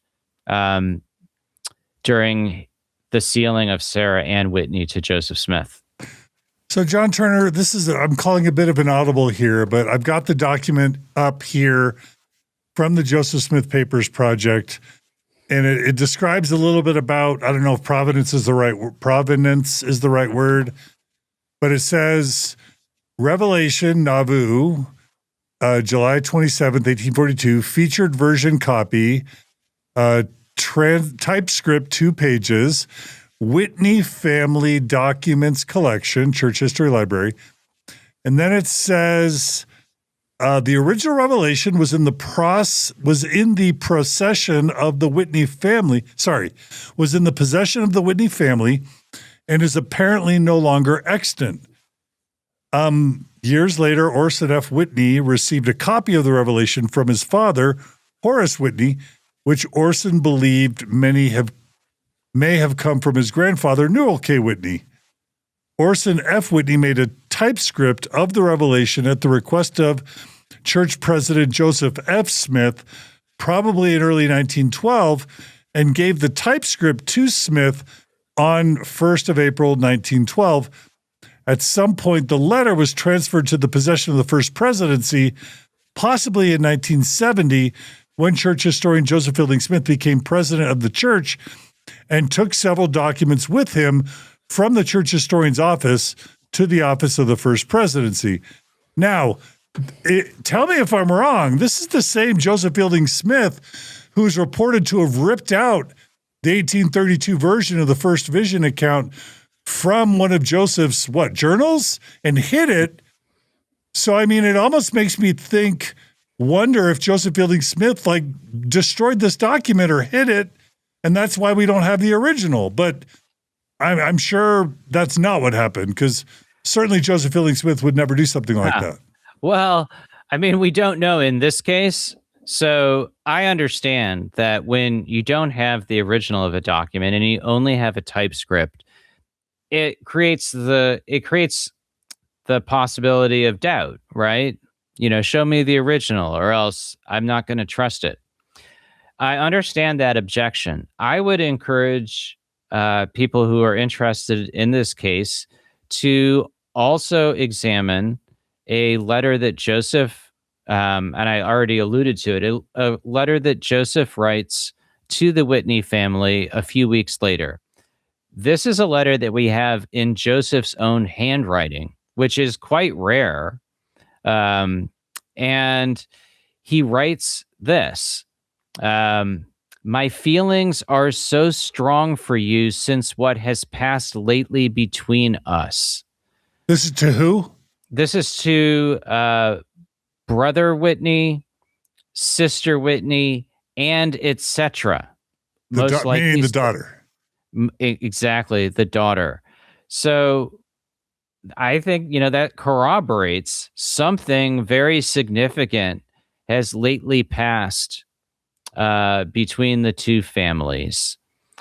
And he asks for the three of them to come and see me in my lonely retreat. Now is the time to afford me succor.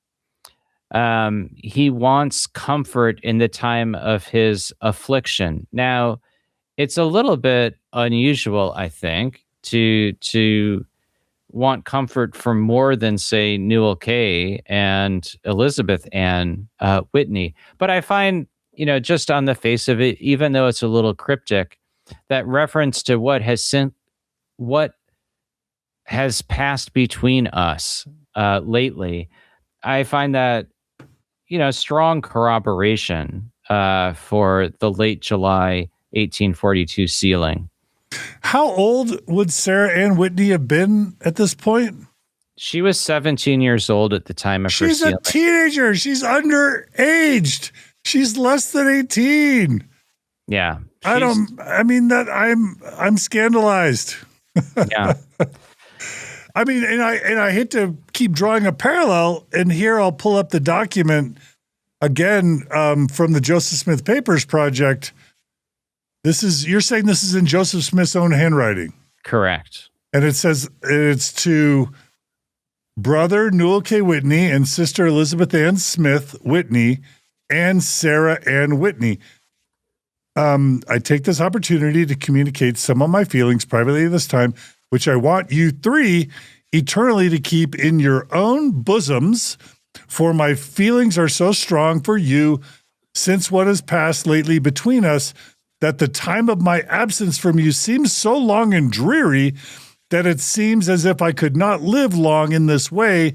And if you three would come and see me in this my lonely retreat, it would afford me great relief of mind if those with whom I am allied do love me. Now is the time to afford me succor in the days of exile, for I foretold you of these things. I am now at Carlos Granger's. It's basically what I'm reading here is that Joseph saying, I'm lonely. I need some sex. Can you bring your daughter? But am I exaggerating? Well, am I misreading? I don't think you're exaggerating. I mean, we don't know for sure exactly what he means, but here's another detail. If you keep reading that letter, he says, the only thing to be careful of is to find out when Emma comes. Then you cannot be safe. But when she is not here, there is the most perfect safety. And so if the Whitney family simply paid a visit to Joseph Smith, you wouldn't think that would necessarily, create a lot of suspicion for Emma, even if they brought their daughter along. But clearly, given the context, Joseph is trying to keep something secret from Emma and thinks that she will think that something is untoward if she learns about this visit. And to put a cherry on top, Joseph writes, when I see you, I will tell you all my plans. I cannot write them on paper. Burn this letter as soon as you read it. Mm-hmm. Keep all locked up in your breasts. Why would Joseph be telling the Whitneys? Why, pray tell, would Joseph Smith be telling the Whitneys to burn this letter, John Turner? Well, because he's keeping polygamy secret from Emma. I mean, I just think that's very straightforward.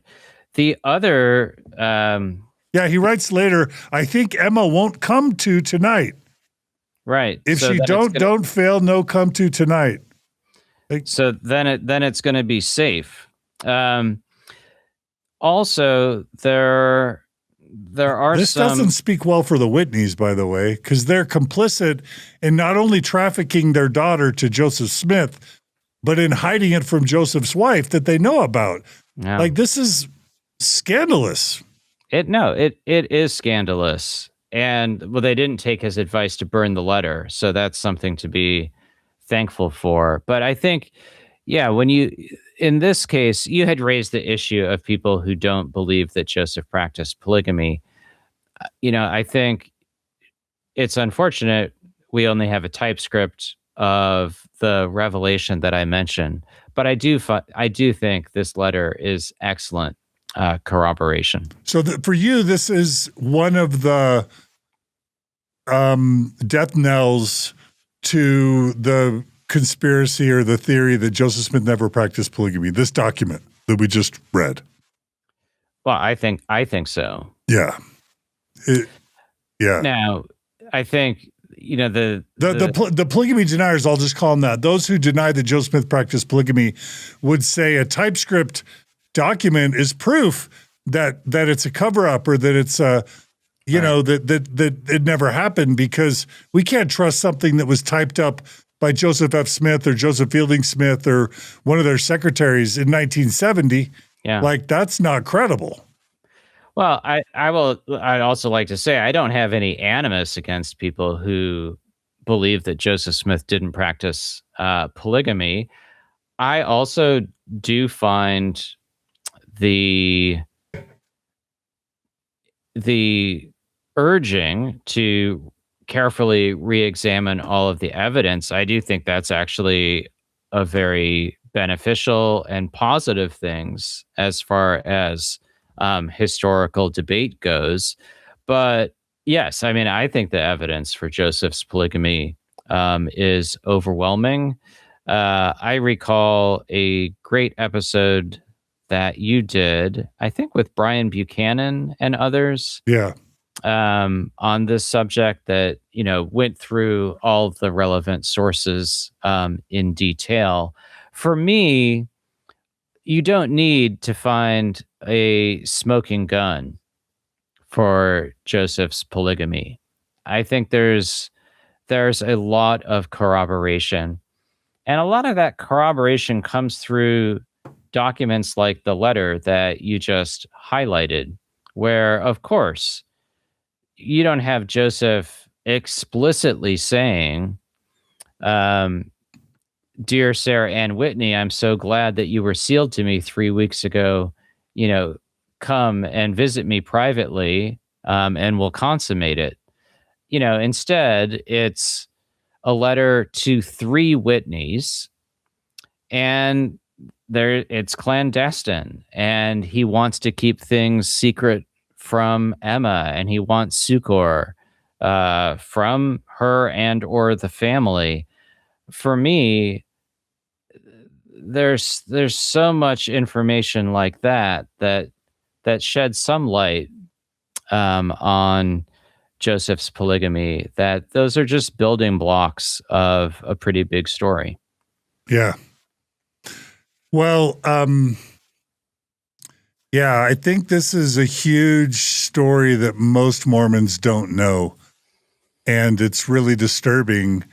If you had asked me what was the first evidence we have of a polygamy revelation from Joseph Smith, I would not have mentioned the Whitney letter.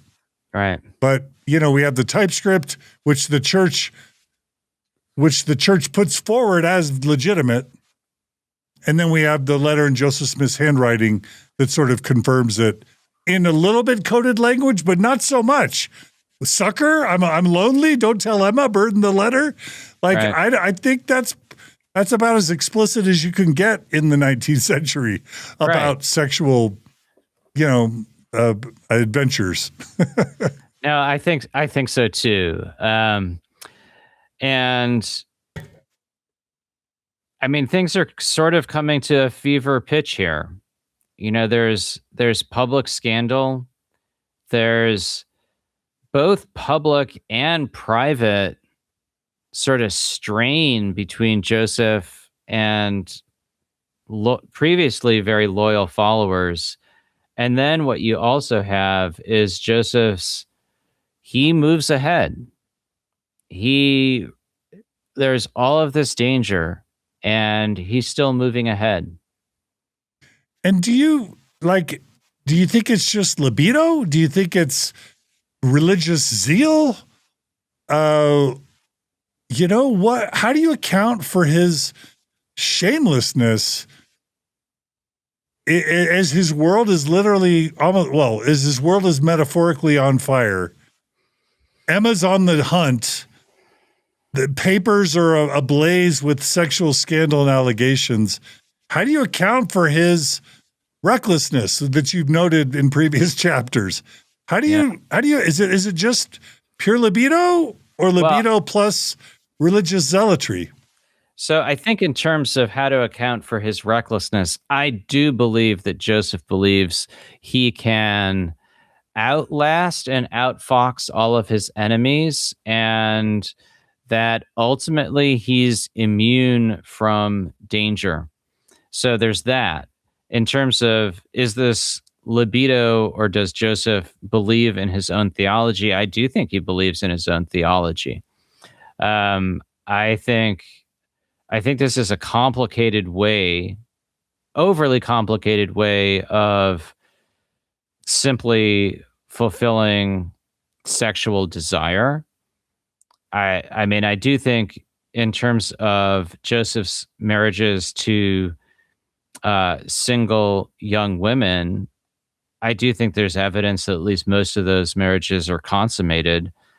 But I do think he believes in the theology. I think he believes what he's telling the Whitneys. I mean, I think it can be both of those things at the same time. And I guess it could be he was driven mad by all the persecution and abuse. Like, I guess we could add that as a third factor. But also hubris. I think once a charismatic, powerful person just keeps getting away and getting away and getting away with things, maybe there's some type of modern analogy to this.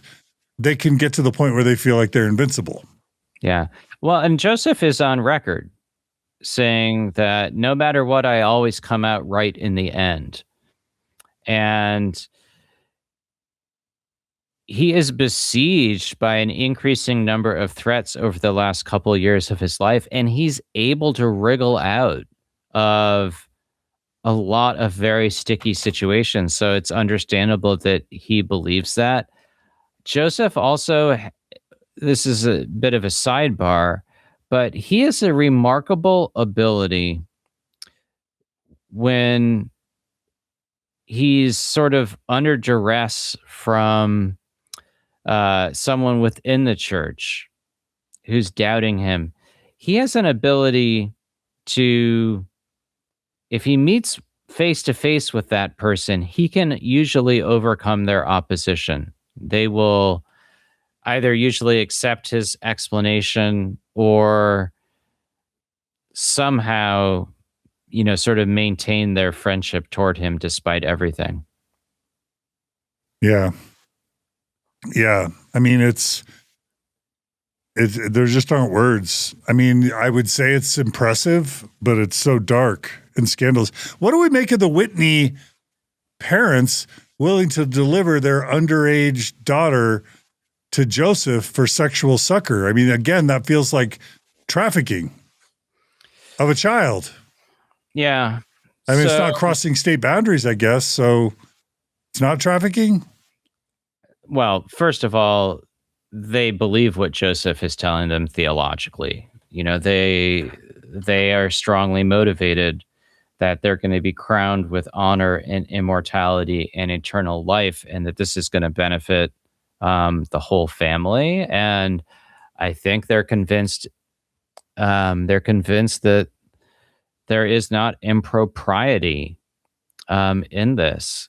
They might also be convinced by Joseph's explication of biblical precedent. That's definitely possible. We'll probably get more into this in a future episode, but what do we think about at this point, 36-year-old man initiating this marriage and sexual relationship with a 17-year-old woman? I mean, that's going to be a thornier question even when we get to some future instances. I don't know if you want to engage that here, John Dehlin. Well, I really quickly which ones are you talking about? Well, such as Helen Mar Kimball. Okay, that's a future chapter, right? That's a future chapter. No, let's hold that off. But sure. In the top of 289, you literally describe the sexual contract that Joseph has with Sarah Ann Whitney. Mm-hmm. Where tell us what the sexual contract was and where you got those details. So it's right out of that Revelation, which then includes the words for the sealing. So it's essentially marital vows in which, I'm going to now just paraphrase, Sarah Ann promises not to have sex with any other men, and Joseph promises not to have sex with women who are not sealed to him, or in Emma's case, civilly married to him. So it's way more exclusive as far as Sarah Ann Whitney is concerned.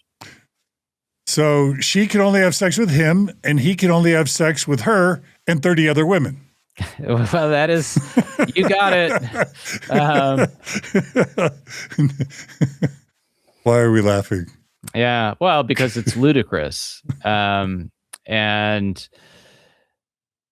I think one thing, we have some instances in which women, Helen Mar Kimball is a prominent example, in which women look back on these marriages and, sometimes talk about them, sometimes in some detail. But I think no matter what, we can't really have much sense of how Sarah Ann Whitney is interpreting what she's going through in July of 1842. One presumes there's some mixture of maybe fear, maybe confusion.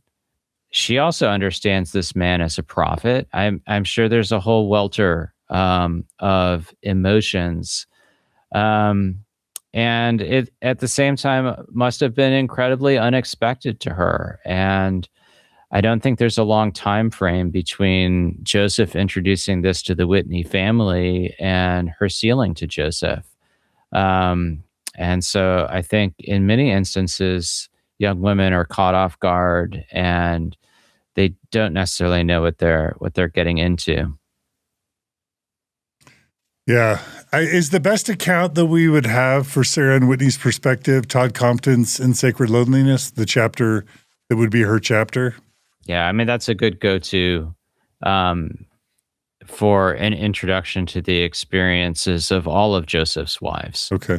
One of my favorite books. I love the fact that, Joseph always he sucks up the oxygen, right? As far as the early history of the church is concerned. But I really admire Todd for taking the story of each of these women seriously, and making them sort of complex, multidimensional figures in their own right, who aren't just appendages to Joseph's story. Yeah. And, not to be vanquished, Brigham Young is able to finally successfully get himself sealed to his first plural wife at the end of this chapter. Is that right? That's true. He, after his rejection by Martha Brotherton, a few months later, he is sealed to a woman named Lucy Ann Decker, who is already married to another man. And I include that in this book in part because it's the first well-documented instance of another church member, another man, entering polygamy as Joseph understood it, at least. Okay. And so my understanding, and again, even my nephew Arthur is asking about those who are denying Joseph Smith's polygamy. Those who are denying Joseph Smith's polygamy would say that it was John C. Bennett and Brigham Young and Heber C. Kimball that were kind of the masterminds. So is there any good evidence that Joseph Smith, you must have evidence that Brigham, number one, worked with Joseph to try and get Martha Brotherton to be Brigham's first plural wife. But you must have, is there evidence that Joseph Smith knew about Brigham Young's sealing to Lucy Ann Decker? Is there good evidence for that? That is believable for even those who want to believe Joseph wasn't involved? So I think the specific evidence from that, I believe it's an affidavit signed by Lucy Ann Decker Young herself a few decades later. And so they'd say it was late. The polygamy denier. They would say it was late, but I think that's the source for Joseph having performed the sealing on that date. So, without getting too into the weeds on Martha Brotherton, so I looked into that case closely when I wrote the biography of Brigham Young. So it's been a little while, but one reason why I found that credible, despite the source for her affidavit being John C. Bennett's book, is I was surprised to discover that there was this relationship between Young and the Brotherton family in England when Brigham Young was there as a missionary.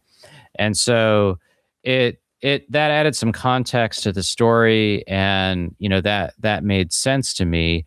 And then you already, before there's this breach with Bennett, you already have the rumor addressed in a church meeting by Hiram Smith. There's the story of a woman being locked in a room.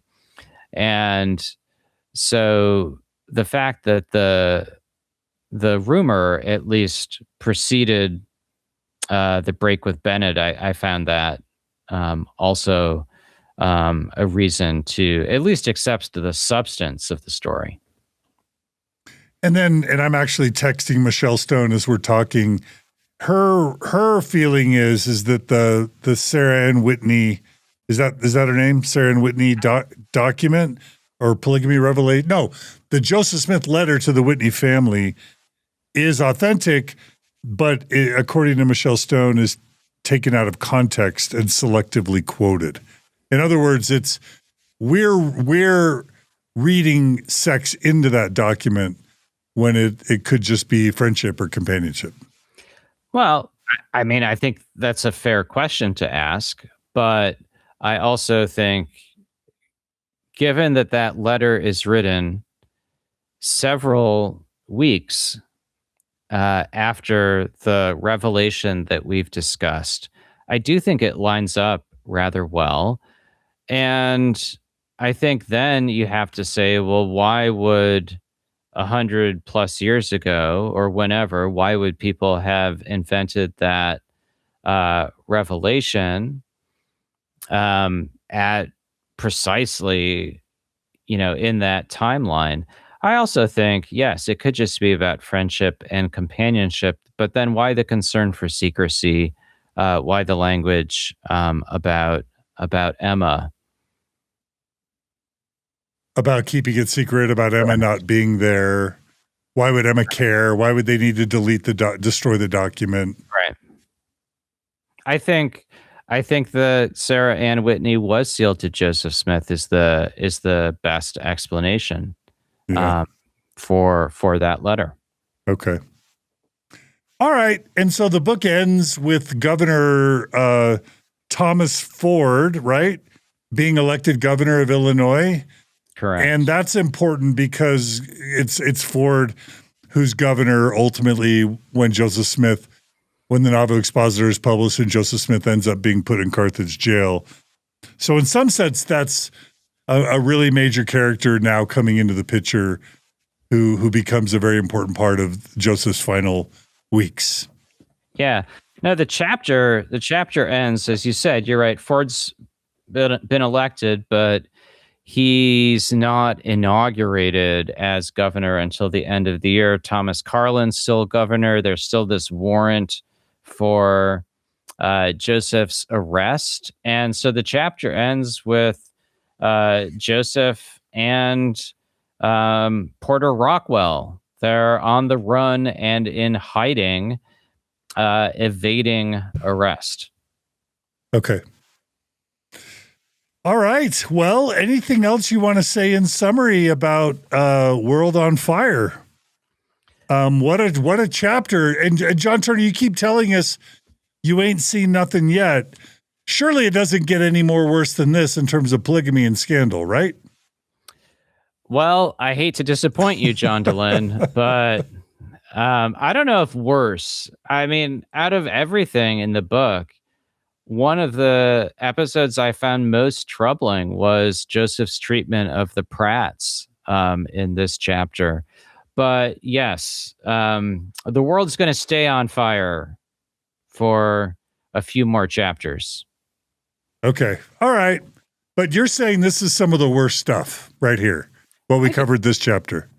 I do think it's some of the tougher stuff because of all of the various issues involved.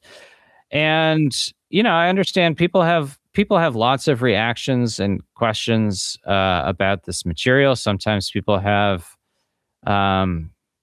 complaints about the way that I or other historians interpret it.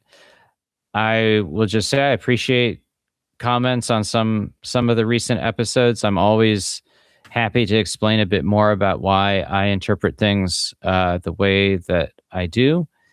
I appreciate people listening, engaging, questioning. I think that's all really healthy.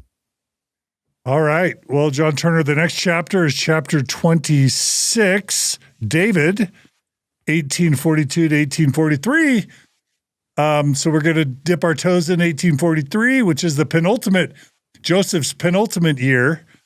I'm excited for that. And I'll just tell everybody, please buy this book. It's for me, my favorite. It's now officially I think the most important Joseph Smith biography. Well, it's the best Joseph Smith, the most comprehensive, detailed, thorough Joseph Smith biography, full stop. And it's also a great read. It's also very readable. Joseph Smith, The Rise and Fall of an American Prophet. Buy it. Buy it for you. Buy it for friends. If you value this series, please donate to donorbox.org/Joseph Smith. That is the way to keep paying John Turner for his time and to, support financially this series. How many chapters are there left, John Turner? Well, there aren't that many. That was chapter 25, if I'm remembering correctly. So we have 6 chapters and an epilogue. So we're making progress. Okay, wait a minute. Chapter 26, you're saying there's how many total chapters? There's 31 chapters. Okay, so 6 more chapters plus the epilogue. So 7. Yeah. at minimum 7 episodes if we don't split any episodes into 2. Let's keep at it. We're getting there. All right. Are you exhausted yet, or are you still having fun? I guess I have a limitless capacity to talk about Joseph Smith. I don't know what's wrong with me. Well, this is a historic series as far as I'm concerned. John Turner, you're the best. Thanks for joining us today. We'll see you next week. Thanks, everybody. Thanks for joining us today on Mormon Stories. Please subscribe to our YouTube channel. We're almost at 300,000. We just need like 2,000 more. Please comment. Please email us at mormonstories@gmail.com. We love your feedback. Please comment both on Spotify if you consume it there, or on YouTube if you consume it there. Tell us you disagree. Give us your better evidence. If you don't think Joseph practiced polygamy, give us your best refutation of what we said today. But most importantly, we just love your engagement and feedback. Be good to each other. Be kind to each other. Thanks to Julie and Brooklyn for all their help. And we'll see you all again soon on another episode of Mormon Stories Podcast. Take care, everybody.